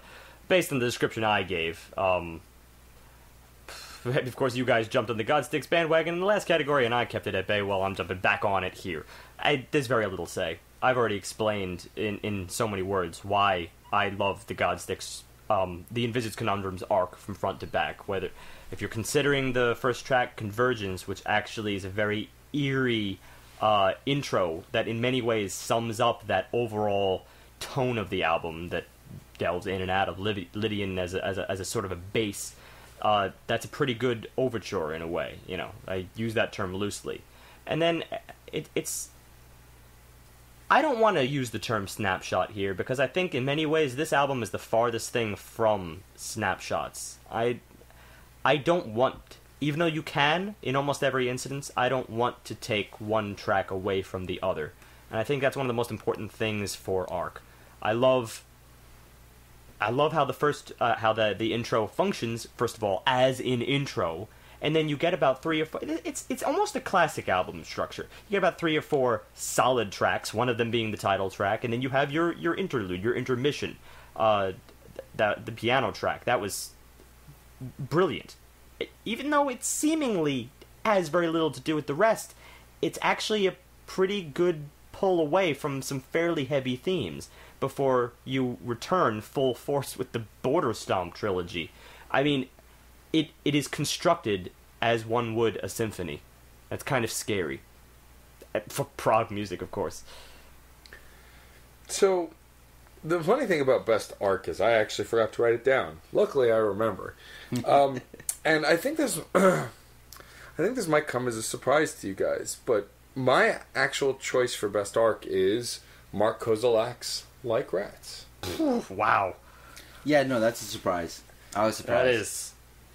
So, the reason for that is, and it had a lot to do with an influence of Steve insisting us hear the original versions of the song to get a good sense of impact of this album.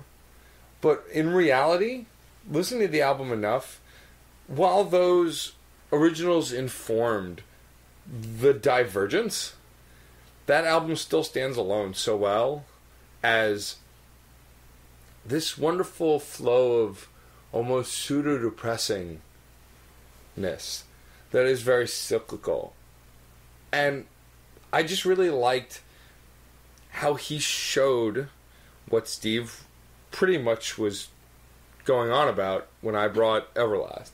Steve proved that with just a guitar, you can still say so much, even if it's multiple guitars, multiple layerings of vocals. And there was just this kind of unspoken message that was so strong throughout the entire record that it really brought it together for me. And while it, I've only listened to it a handful of times, it really it resonated with me in a way, in its structure, that I was surprised to kind of grasp onto. And I just really liked its brilliance and its simplicity in how it was strung together with these guitar tracks. That actually means a lot to me, just as an interjection here, because that's definitely an album I want to say that up front I did, in some sense, bring for you. I wanted you particularly to like that album because of your acoustic leanings. It was always a very powerful... even I don't understand the full breadth of Mark Kozelek's ideas and the full breadth of his work because I'm not always in the emotional state for it. But it's beautiful. It's beautiful the way he delivers it, and I'm glad that you see the arc, because it could have gone either way with the cover album, but that he turned that into something and that you see it means a lot. And I will agree. I still attest that song choices were chosen to make a lifespan of a person. I still see that going on there. Whatever you see, John. Whatever makes you. I'm trying to force feed something, at night, so just go with it. Gotcha. Just go with it. Gotcha. Shh. Go with it. All right, the John arc. The John arc. Anyway, well, we're done with seriousness for a while, so you can take a break and listen to our booby prizes. Now, these booby prizes are not just, the opposite of great. Sometimes, and like the one I'm going to choose to do first, it is just, you didn't quite get there. You did a good job, but there was something that held you back. This is this year's best attempt. Best attempt at something with us. Whatever you want. So it's funny, my choice for this is kind of interesting, because it's an album all in all that I really liked, but I still felt I really expected more from, and I wanted more from. So for this is not biggest disappointment. No, remember, no, it's best attempt, and it's Daft Punk, Random Access Memories. Ooh, because I liked what they did. I really did. As a '70s kind of disco-y dance record, nice retro album, yeah. I liked it, but I also liked Daft Punk, and it had their attitude. But their sound is Around the World, is One More Time, Harder, Faster, Stronger. Like these songs that are the entire Tron Legacy soundtrack. And this album was, except in very small moments, a huge divergence from it. And the more I listened to it, the more I realized I like this record, but not because it's Daft Punk. I just like the content. And I really wanted more from them. I think that it was a great attempt at something different, but I still want more of the same old Daft Punk. Okay, you're seeing attempt much as how I saw disappointment, and I'll get to that later. But let's start with best attempt, because I saw this very, very differently. This is an album, I'll give you the same premise, the same way he started at least, that I did enjoy this album. I thought it was pretty good. I mean, it was enjoyable front to back, but it had its holes, and this is one of the earliest that I think I'm going back in the year here of what I've picked on this list. And that's Abandoned Pool's Sublime Currency. Okay. I think that was the best attempt, and that has to do with the context of what he began. It essentially is a pop album. And he himself, Tommy Walters, he's a solo guy going at it, and I think that he's got some amazing ideas. They show through. Especially we had kind of a dry spell around this part of the year earlier there, and I think this was one of the first tracks. Was that song 9 Billion that came around where I was like, whoa, this is new. This, it might have even been in a category of innovative. If we had innovative song in this category, for instance, I would throw that in there. But I do have to say, the rest of the album did fall back to that pop bass. And that was just it. I guess this does cross over with a disappointment a little bit, because I wanted more out of that album. But it's the best attempt, because I think I see this album in terms of pop burgeoning toward a more of a introspective end. And it is introspective because he's a solo artist, so you see him in the music. There's very little clouded there, but he's using a very familiar bass for the entirety of the work, the backdrop. It's just those moments where it shines through that I did really want that to be the work. So I see it sort of as an attempt to break boundaries. And in that vein, Take the Crown by Robbie Williams. Even earlier in the year and more pop. It for much the same reasons, and this one, he went for a joke. He went for a joke on everything that pop represents, but the problem is, in this case, I think because he was doing pop, it held him back. There was too much of that in there. Too much of trying to be mainstream, but making it satirical, that kept him from really pushing the boundaries, because there's a lot of really great ideas in that album. Really great ideas. But it just couldn't reach that next level for me. It just couldn't hit that next level of being awesome. And I think it's because of the form he used. It's because he was still doing very clear-cut verse, chorus, bridge, verse, chorus. And that simplification, that keep with a steady beat, don't change up the melody too much and everything like that. And took a pop song and in each track just twisted it in one way. Had he started twisting them further and further, instead of just making the lyrics satirical or making the tone satirical or choosing different instruments, had he really started pushing the envelope, he really would have done something masterful. But it's just because he kept to his roots too much. It fell a little That's short. always a painful thing. Because you stuck true to who you are, I liked it less. But, sometimes it's just... Well, no, the whole thing is he's trying something different, and he's going for different. Yeah. But he's... That was a thematic push, really, in terms of what he was saying about pop music. But he was keeping his safety blanket a little bit too much, in my opinion. Yeah, I agree. And that is actually, the reasoning there is very similar to my Abandoned Pool's reasoning, come to think of it. And there was even that track, I forget the name of it, but it was toward the end of the album, where he bookended this fairly standard track with this gorgeous harp intro and harp outro, such that like I just wanted It's I wanted more. saxophones. It's that saxophone. Yeah, it's the same saxophone reasoning as Robbie Williams. You introduce a saxophone, it's just like, well, do something with it. And that's even to the example with Daft Punk. We discussed at length that the whole latter half of the album was so safe.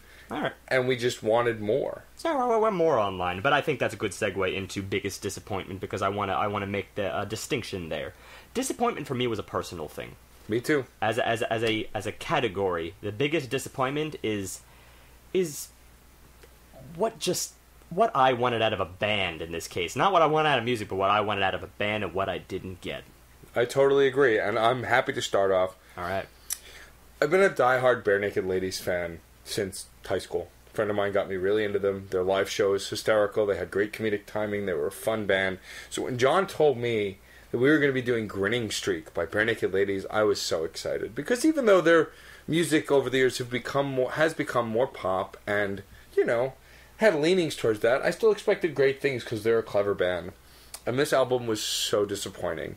Still listened to the 3 tracks that were somewhat redeemable. But the rest of the album, I can't listen to it. It just makes me angry.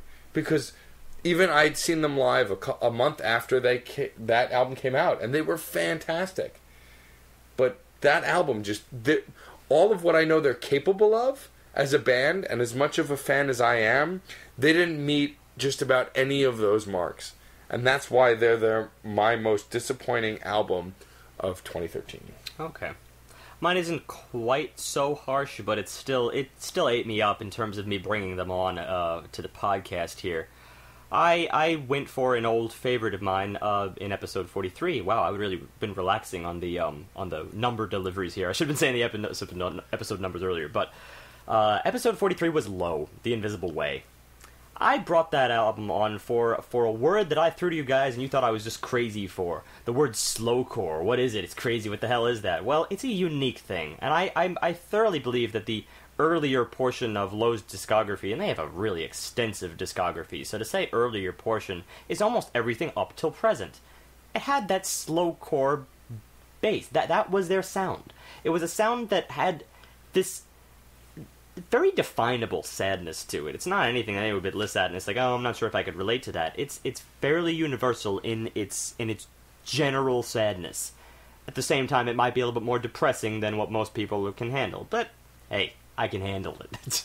And that's just what I wanted. I know that they had other sides to themselves, and that side, of course, is the folk side, the folk acoustic. They border on minimalism because of the fact that they're just a 3-piece band. Usually it's Alan Sparhawk, Mimi Parker, his wife, and another bassist. And sometimes you have tracks where Mimi Parker is just doing a slight drum beat on the tom-toms where it just goes steady. No frills, no nothing else, but it's just that with her perfectly serene voice. And this is what I wanted. I wanted that chilling nature.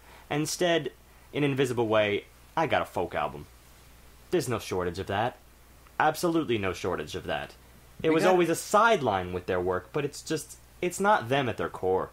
And we got a bunch of folk albums this year. Exactly, and that was the first one, and it was almost forgettable. Yeah, I actually had honestly forgotten it. Yeah, well, that was my choice, and it was a sad way. I still encourage you to go through their discography. It's a shame. My choice for biggest disappointment. A little controversial because of what the album is actually supposed to represent. But let's be frank. I expect better from Queens of the Stone Age. I really do. I just did not like a lot of that album. I felt like it may have been a little phoned in.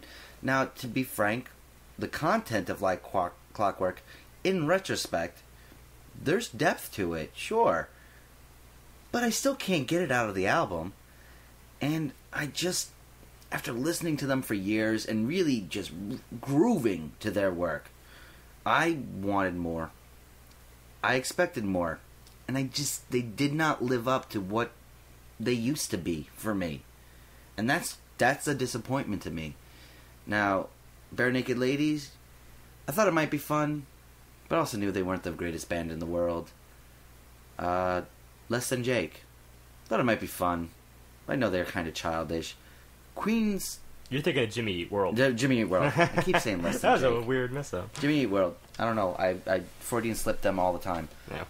But Queens of the Stone Age, I just love rocking out to. I really think they're top notch, and like Clockwork just felt really flat for me when compared to the pantheon of their work. I follow you. I didn't have the emotional attachment with early Queens of the Stone Age, merely aside from knowing that they were a catchy, fun rock band. And it's true, I didn't quite get that. And I did have the attachment John has, and I think it lives up to it. But, I mean, a lot of that stuff with disappointment comes to your personal connection, a lot of it. So. Right. But let's talk about something. I want to, actually, I think I want to start with something that's that we might go through pretty quickly. And that's the most mainstream. Or the, as John put it earlier, the genericist. Which I like that term a little bit better. This one's actually really easy for me. Yeah, me too. Super easy. This is Native by One Republic. It was an even 3 and so perfectly pop mainstream that I still like some of the songs, but there's nothing to write home about. I'll jump in there. Same thing. Native One Republic, episode 41, and I didn't give it a 3. I think I gave it a 2.9 if I recall, just because I don't associate mainstream with average. I associate it with slightly below. Yes, they were kind of holding the bar, but just the fact that you don't attempt at any point in your album to hike up that bar is just grounds for me to notch it just below average. Tears on Tape by him. Interesting. It was very safe. Very, very safe when you get down to the core of it. Nothing inventive about it.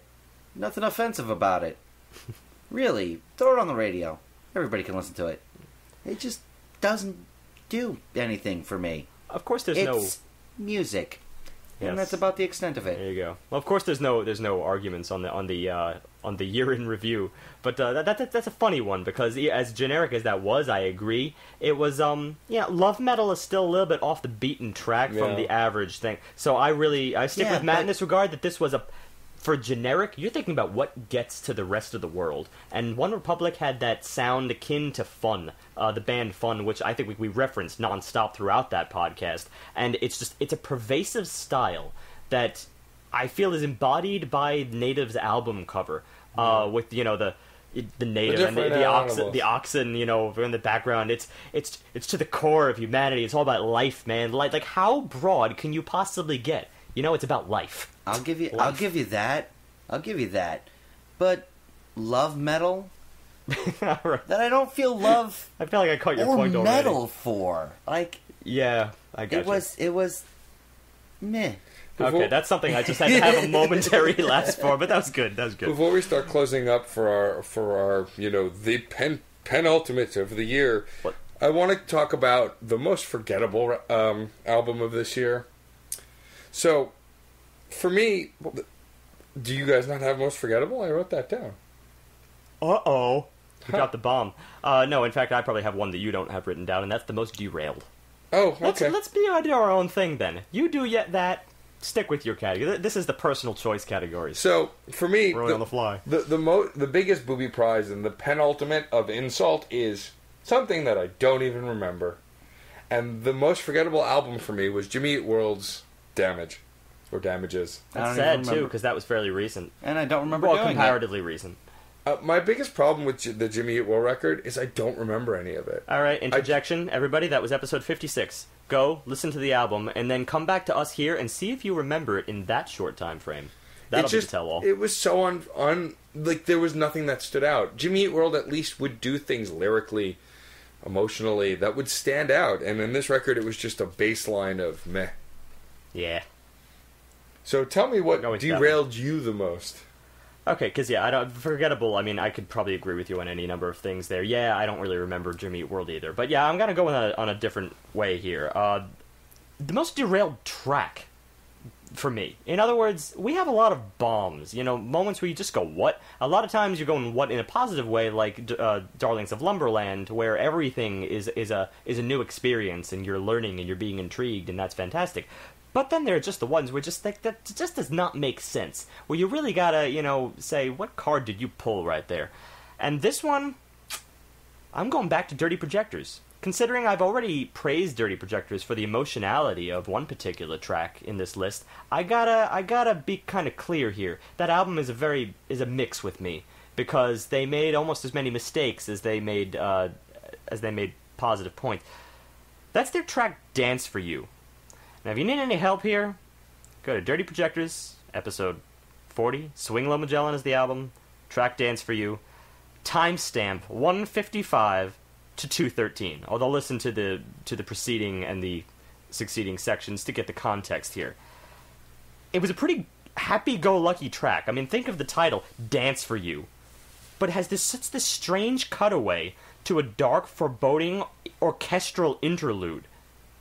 And this was, I mean, all respect to Dirty Projectors. This was my choice. I love their work. Like I said, I already picked them for something, but I gotta do it. I'm calling it. Ready?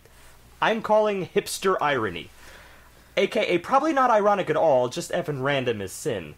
I mean, that could have been something else, but that supersedes any other examples, such as the saxophones, or harp interlude. These are things that people conceive of as pleasant sounds that they use to bookend things, so at least I understand the train of thought. Yeah. But this was just bizarre. I don't get how those two intermingle at all. If you're going to give me a dancing happy-go-lucky song, give me that. If you're going to give me an orchestral song, which I know I love, then give me it, and not, I'm not going to do the math here, but so many seconds of it. Ugh. And I have our little ray of hope. That song from that album, that wasn't a very good album, but gives you hope that one day this musician becomes a true artist. And that's Putty Boy Strut on Flying Lotus. Ah. For all the random little But that was snippets, last year, but you know what? I'll let you finish. I gotta bring this one up. Because this is that little ray of hope. I hope someday we get something like this again.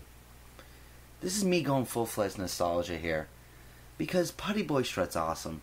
It really is. We keep talking about this album because we do. It really is that impactful. It was the ray of brilliance in a bland mess. No, yeah. Not even bland. No, yeah, it wasn't bland. There were cool moments, but it was a mess, first and foremost. Yeah, in a sea of randomness, in the most disorganized closet, it was that shoebox with that thing that you were looking for in it. It was that one instant where you can go, hey, that was pretty good. I hope he does it again. I hope he does more of that. Let it slide, even though it was last year. So shall we get into the... all of a sudden I had to come up with my own little thing. There you go. I like that. I like that. You did good. That's a little red. All right. A little hole in this podcast. All right. We're coming down to the tail end here. This is, and I'm going to tell you this all ahead of time, what you're about to get here. Drum roll, please. Drum roll. Thank you. I have no idea what that's doing to the mic. All right. The worst song, the worst album, the best song, and the best album. So let's start with the worst song. So this I had to actually, go find and refresh my memory, because we've heard a lot of bad. As much as we've heard a lot of good, we've also heard a lot of bad. And this takes us back to, and there's going to be a little bit of overlap here. The worst song for me is from probably one of the worst albums I've ever heard. And it was something that was beyond disappointment, because we just wanted nothing to do with it. So this is a song from the album Trey by Green Day. And the song is called Dirty Rotten Bastards. It's not just god-awful for Green Day, which is bad enough because they've shown that they have talent, but it's god-awful for the pantheon of music. This song didn't need to exist. It's pointless. They did stuff like it on Kerplunk back when they were young and inexperienced. Now they're old and very experienced, but still playing like they're young and inexperienced. There's no logical reason for this. None. Green Day has showcased that they have talent. Even if you're not a fan of their work, American Idiot is a great record. It's a great record that did something different for the time and at least promoted them as a good rock band. And then they go and do something like this, which just, the lyrics are bad. The music is bad. It's badly placed on the record. There's no redeeming qualities about the song, and it just makes me angry. I'm not even a fan of Green Day, but I recognize that back when I was in high school when American Idiot came out, I knew that was maturity for them. I knew it at the time. I knew it maybe this is a new side of Green Day, and I'm curious to see what they do next. And Yeah, this was a sad mess of follow-up. Worst song of the year is a song I actually had to discredit when rating the album. I was so infuriated, and this is all personal. This is just me and my connection to the song. Jump Around? Oh. I just could not stand, and still can't stand, and probably will never stand, what Everlast did to that song. It was such an impactful part of my youth. To completely change what it's supposed to mean, I just don't want him to ever do it again. And I know it was fan service. I know he was trying something, and I'm sure other people love it, and I know other people love it. But I don't like anything that he did to it. It ruined a part of my childhood.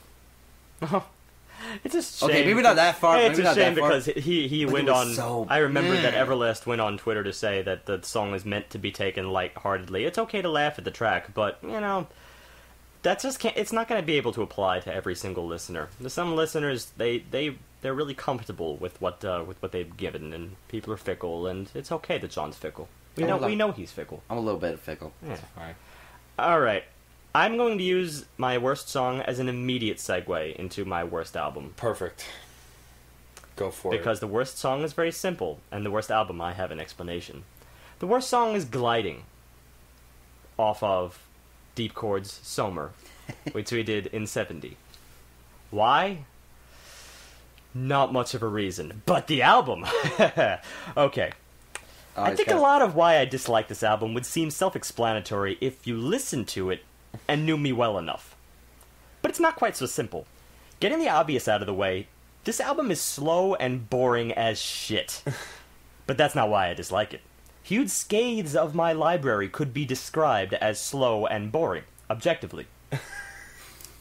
But that doesn't mean they can't be emotional, beautiful, or nostalgic, or have a kind of narrative, all of which provide engagement on a number of other levels, such that stupid words like slow and boring show their shallowness and really don't matter in the end.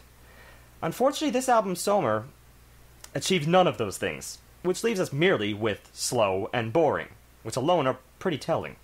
The fact that this is an ambient album is no defense, because the few chords that compose its entire structure simply don't strike any chord with me. That's as if I asked you to listen to G minor for an hour, or D minor, or B-flat minor. Would it really matter in the end, because you'd have no context with which to frame the concept?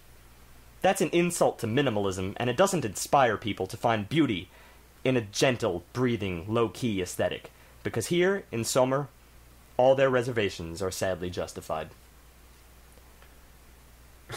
And Gliding? I don't know why. You just picked one. I could have very well. All I remember, I was the least memorable of. I mean, I had nothing to say for it. I had no notes. So, much like Steve, I'm sorry, John. I really am. I know, but I will say there are critics that liked it. Okay. It's not just me. Sure. I had the same defense for Everlast, so it slides. Much like Steve, my worst song leads right into my worst album.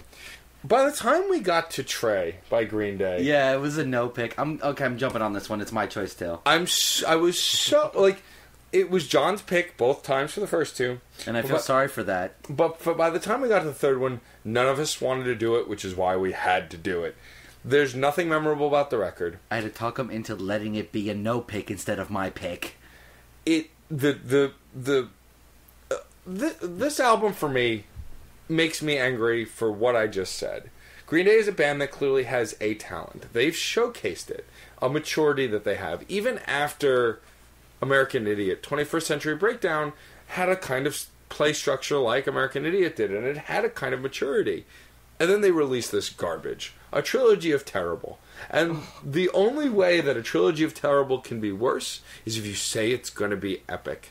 And it wasn't. And it wasn't. Yeah. To go into metaphor, and I have to do at least one metaphor show, but everybody hates the prequels of Star Wars. This wasn't just the prequels of Star Wars. This was the Phantom Menace 3 freaking times, alright? We heard it again, we heard it a Believe third it or not, time. And it got worse, and it got worse, and it got worse! And then they expected you to buy the 3-pack with all the extra bonus footage that was explaining how this was the greatest album of all time. Yeah, I saw trifecta, and they were like, "Oh no, this is epic." No, you don't know what that word means. This is a word that hit mainstream, and Billy Armstrong is too old to understand what epic is actually supposed to mean. So shame on you, and shame on Mike, and shame on Trey, because you guys better come up with something better. Bravo. This album just defined what's wrong with mainstream established artists. It's the Aerosmith effect. Except Aerosmith keeps making okay to good music. Yes, I at least enjoy their work. This is when a band gets so comfortable with what they think they can do that they do whatever the hell they want, and they don't think logically about how to present proper work. It's just, at least with Bare Naked Ladies, there were some redeeming qualities. There were some pop songs that were fun to listen to.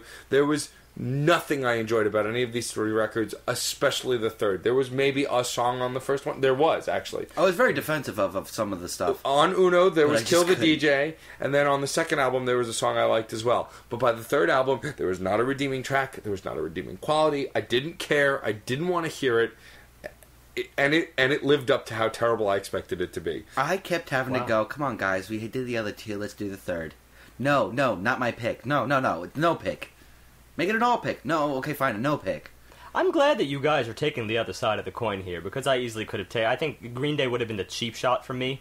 It would have been the low ball. And see, I felt that way about Deep Chord, because it was so boring and mindless. I didn't even want to go there. Well, that's just the thing. I mean, at the end, when that was the clincher for my decision, is that when I compared them both, as much as I disliked Trey, I had to compare content versus nothing. Yeah, that's true. And we did have a reaction, so I can see your logic.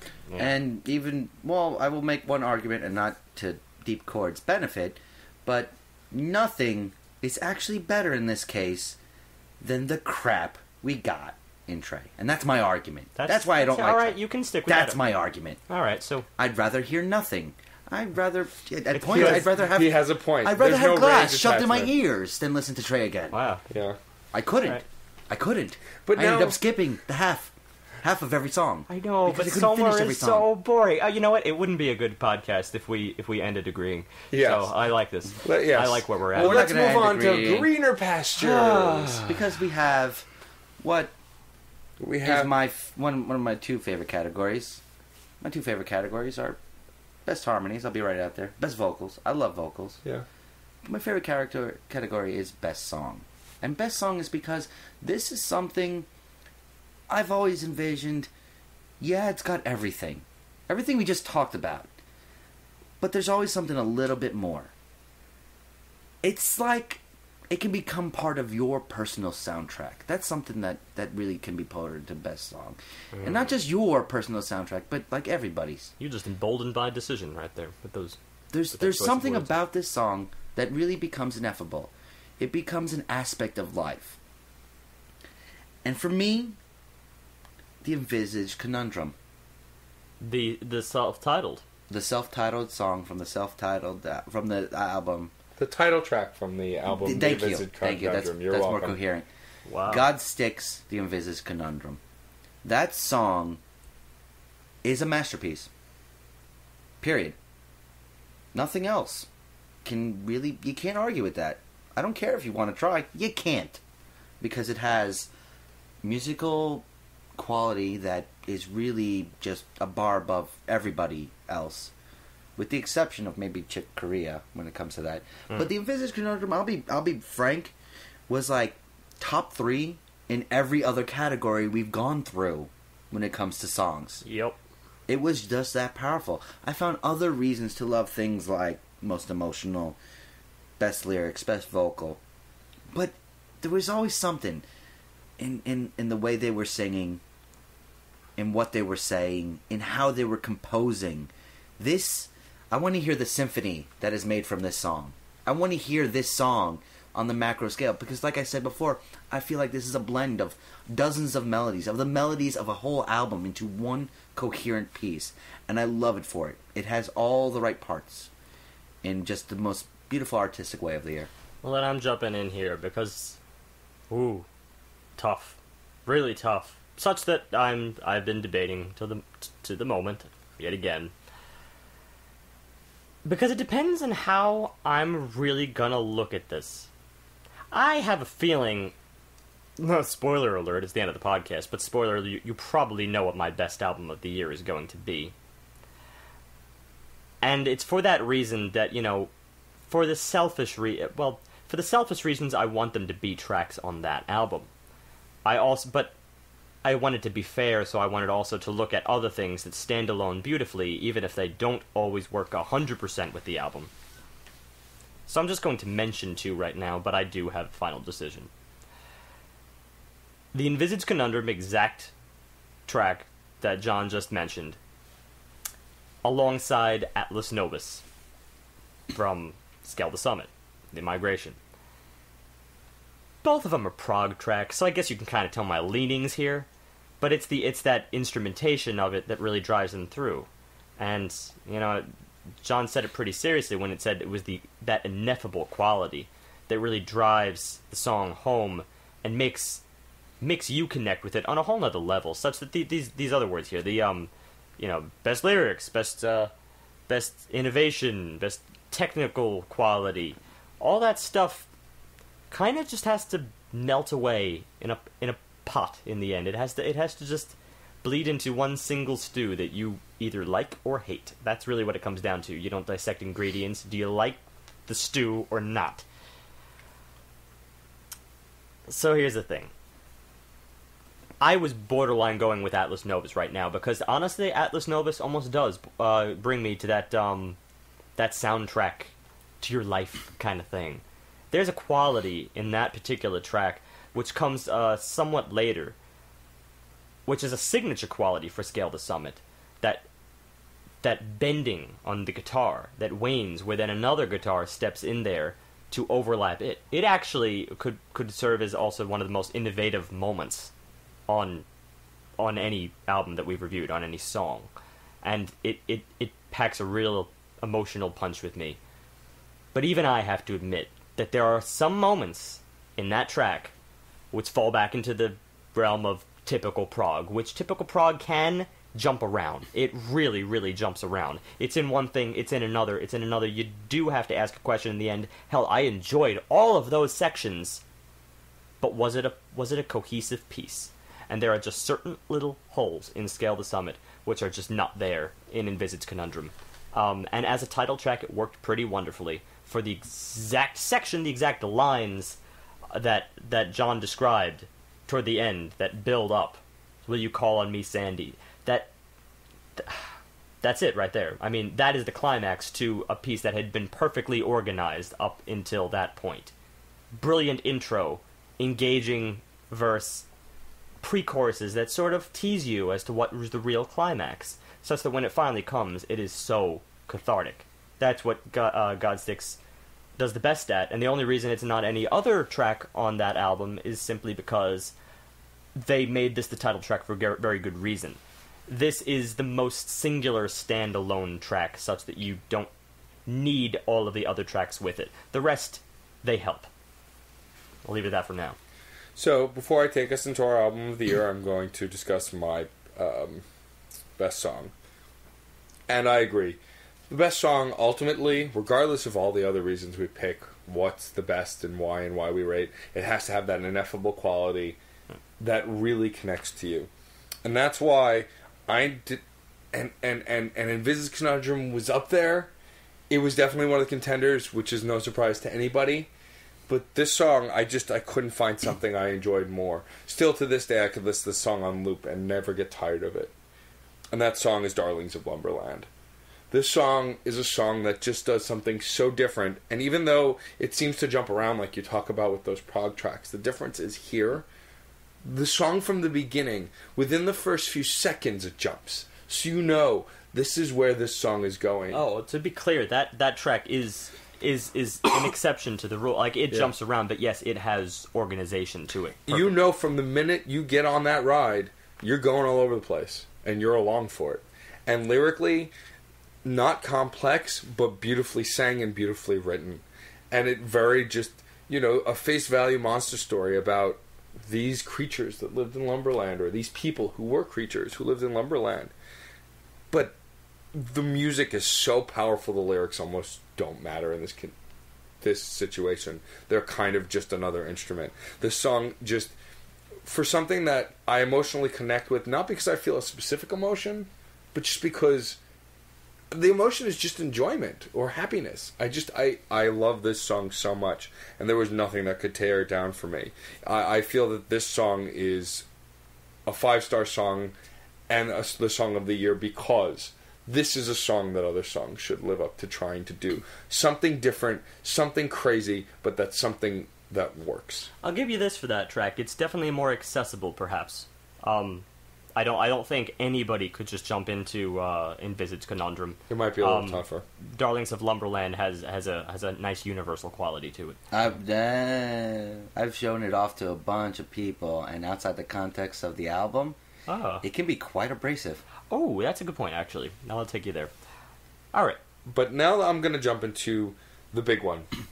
Album of the year! The most important thing you can listen to of the year. So if you went back to 2013... If you went back on 2013, this is the album that really made the biggest impact. And it could be for any number of reasons. I mean, you assume the emotionality, the great lyrics, and the great instrumentation is there. But it's more than that. With a great album, it doesn't have to be 5-star. I mean, I imagine it'd be hard to pick a 4.5 over a 5 because you rate it 5 for a reason. But this is an album that you connected with and is of a quality that you believe the world needs to hear. If you couldn't hear anything but one album from this year, this was the album to hear. And for me, and this was tough, there was quite a few that were a contender, but ultimately, after re-listening to it very recently, and even tweeting about as such, I couldn't ignore the power of Godstick's Envisage Conundrum. This is an album that I didn't know what to make of when Steve told me it was coming. And then when I heard it, I immediately related to a sound that was so familiar within that grunge. It truly finally made me understand what prog meant. That it was not just... that prog isn't a sound, necessarily. But it's a style. And I really gripped with this. I mean, from the singing, the instrumentation, the flow of the album, the arc, the theme, the emotion. I mean, the way Darren Charles sings, you feel every word that comes out of his mouth. And it makes you go along this ride that he's on.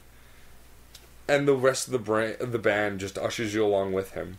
And I apologize that I don't remember the other band member's name. I do feel terrible about that. But this is just one of those records that I didn't expect to be my favorite. I really thought for most of the year that Macklemore was going to be it, but I heard this record and I was absolutely blown away. And I have not been able to put it down since. I listen to it at least once a week. It's my favorite record of the year and one of my favorite records ever. Wow. And I do want to interject to say that I'm astounded that it hit you with the same magnitude.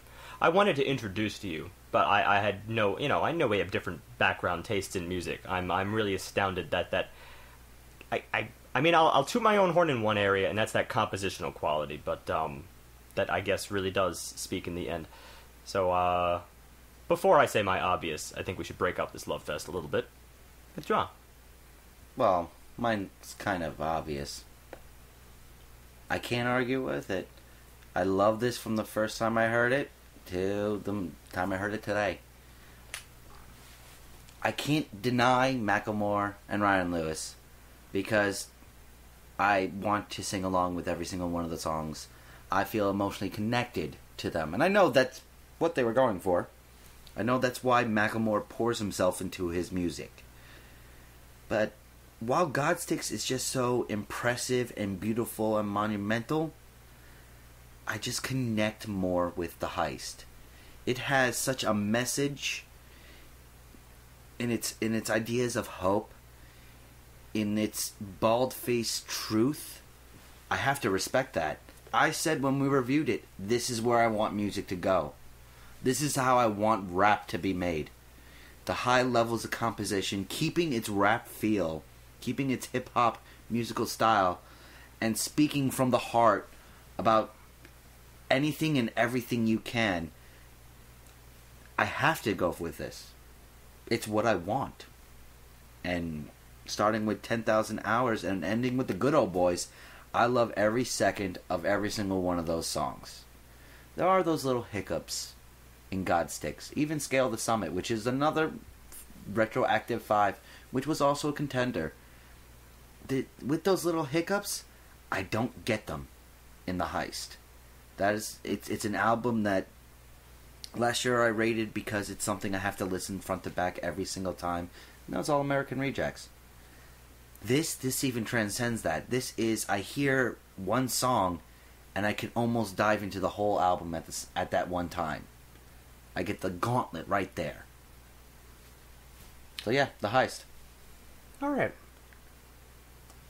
Well, big surprise. What am I picking? I don't know. I'll say this. Dirty Projectors were pretty good. Yeah, you're right. Yeah, Dirty Projectors. Yeah, not too bad. Yeah. Those moments. Alright. I'm going to start off by saying I definitely hear no hiccups. I'm not even sugarcoating anything. I don't hear hiccups in the Envisaged Conundrum. And it's pretty unprecedented for that. I listen to a lot of music in my life. But I'm not even an album guy. I'm saying that right up front. A lot of times I really am about the moment. The moment, or to a greater extent, the song. This is what I've come to judge by. I'm a song skipper. It's natural because I feel like a lot of times in the last 50 years of music, it's just become kind of commonplace to treat the album as a compilation and not really a full arc. You get very, very seldom do you get the concept albums, and those are pretty serious. It's another thing to step one little mark below that and stay, I still have individual tracks, but it functions as a group so well. So it is, in fact, the first album. Envisaged Conundrum by Godsticks is the first album that I've heard in a very long time with hardly any hiccups. It's about the best thing I could have hoped for at this particular time. Despite all the great albums we've done, I've kind of been living in the past lately. I've been listening to a lot of Rhapsody in Blue, West Side Story soundtrack, the works of Leonard Bernstein. I mean, this is where my head's been at lately. Stravinsky. The kind of composers that would sit there and really treat... They always focused on the macro scale. And when they focused on the moment, it would be very, very astute, their placement of it in the grand scheme of things. And this is just the one... I mean, this is the big separator for me in terms of rock and classical, where really there shouldn't be much. Music is music in the end, and it's all just about what gets you. But that's the one thing that I never quite got in rock. I get so many other things out of rock, but that's the one thing I never really got. It can be flighty, it can be full of attitude, all these other things that just, they don't always deliver me the full scale, 45 minutes, if that's about how long a person can pay attention, masterpiece, exploration of modality and emotion.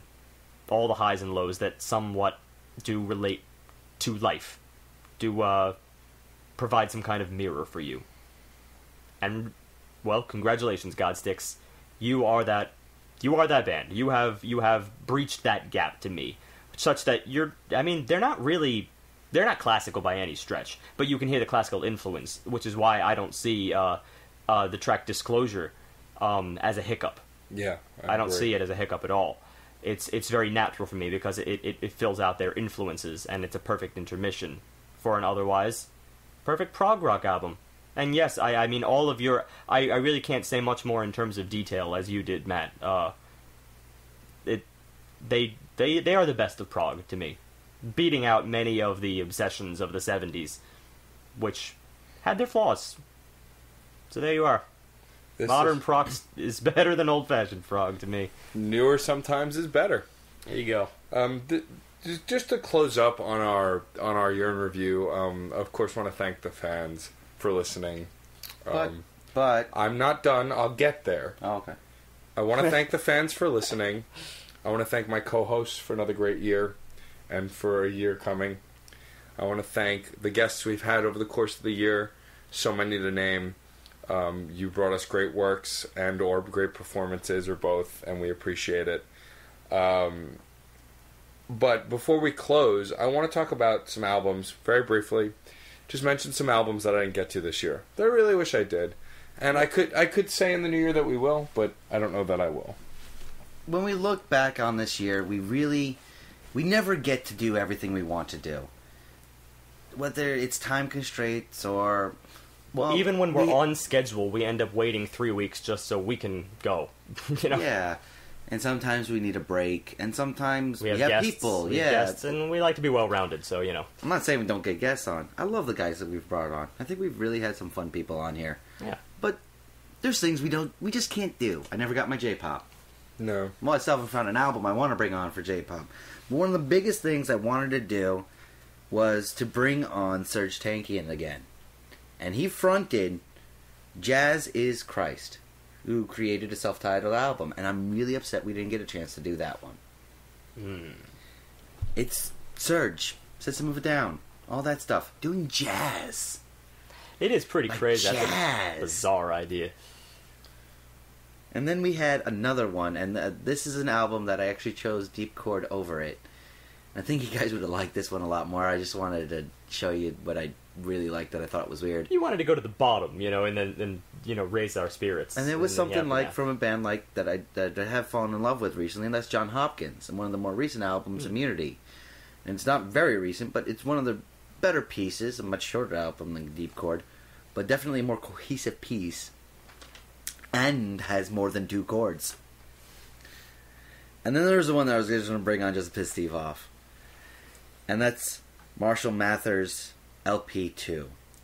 Oh, the new Eminem piece. I don't hate his work at all. No, but I think it would have pissed you off for us to just do such mainstream and from rap. what I've heard, not very good rap. Yeah.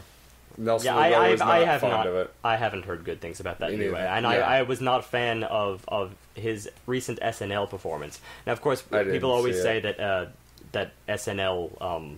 lip synced and lip syncing and all that stuff. Useless. They also say that the acoustics in the stage aren't too good and all this other stuff. But you know what? They've had a lot of good performers on, and I guess if you're gonna expect anything from Eminem, you should expect live rapping. Yeah, and that's just he was. There's that. It was listless. My albums, I have 4 of them that I regret. From the beginning of the year, I said I was going to bring on the Hobbit soundtrack from the first Hobbit movie, and I just got so sidetracked. And we really didn't do a lot of soundtracks. We did a few. I would have liked to have brought it on, but I think its time has passed.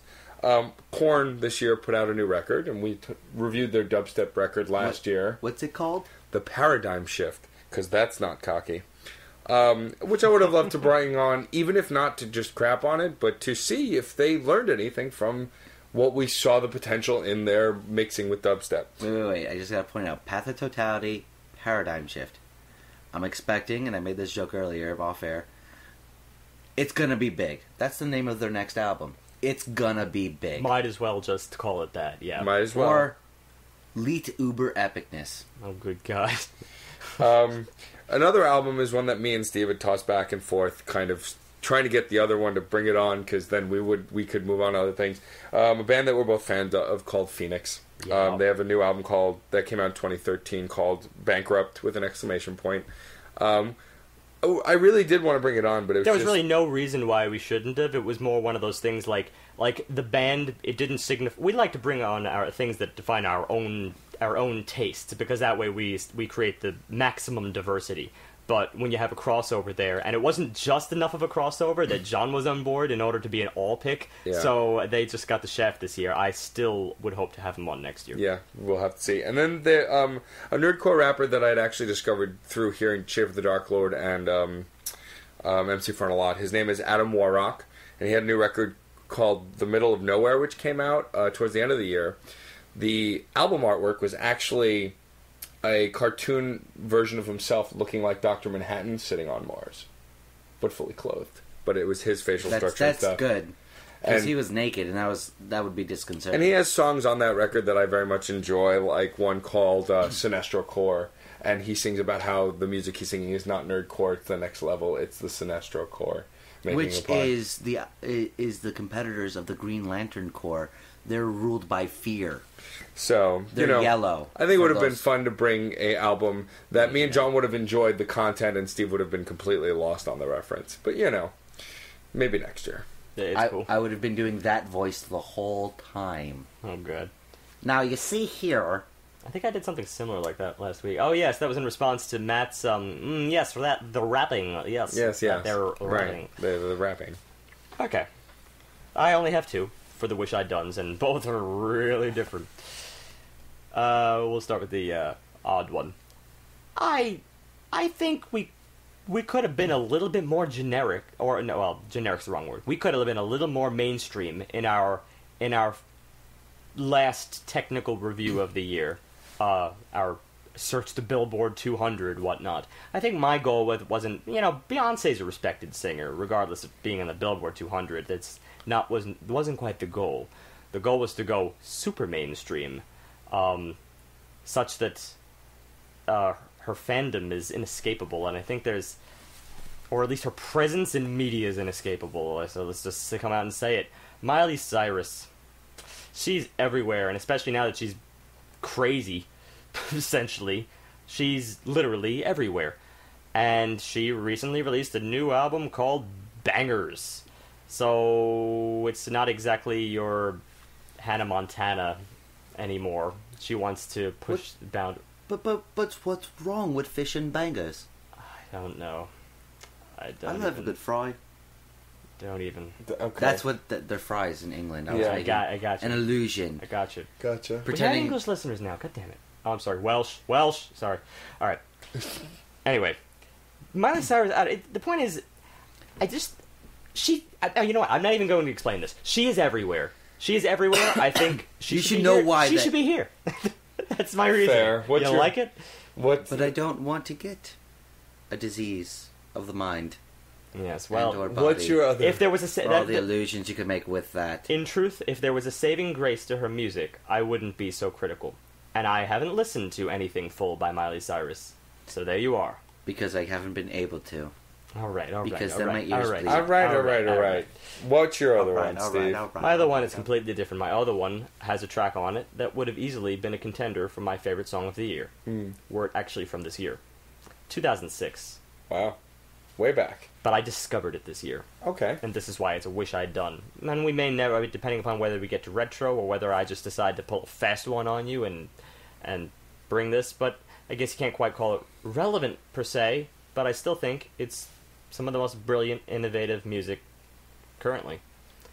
My Brightest Diamond, spearheaded by composer Shara Warden, who is probably one of the most brilliant composers ever to come out of the Sufjan Stevens ilk. And people who have been associated with Sufjan Stevens in the past have gone on to do very, very impressive things. And she is one of them. She started the band My Brightest Diamond, and they had an album, Bring Me the Workhorse, off of which the track, Dragonfly, would have easily perhaps been my favorite song of the year.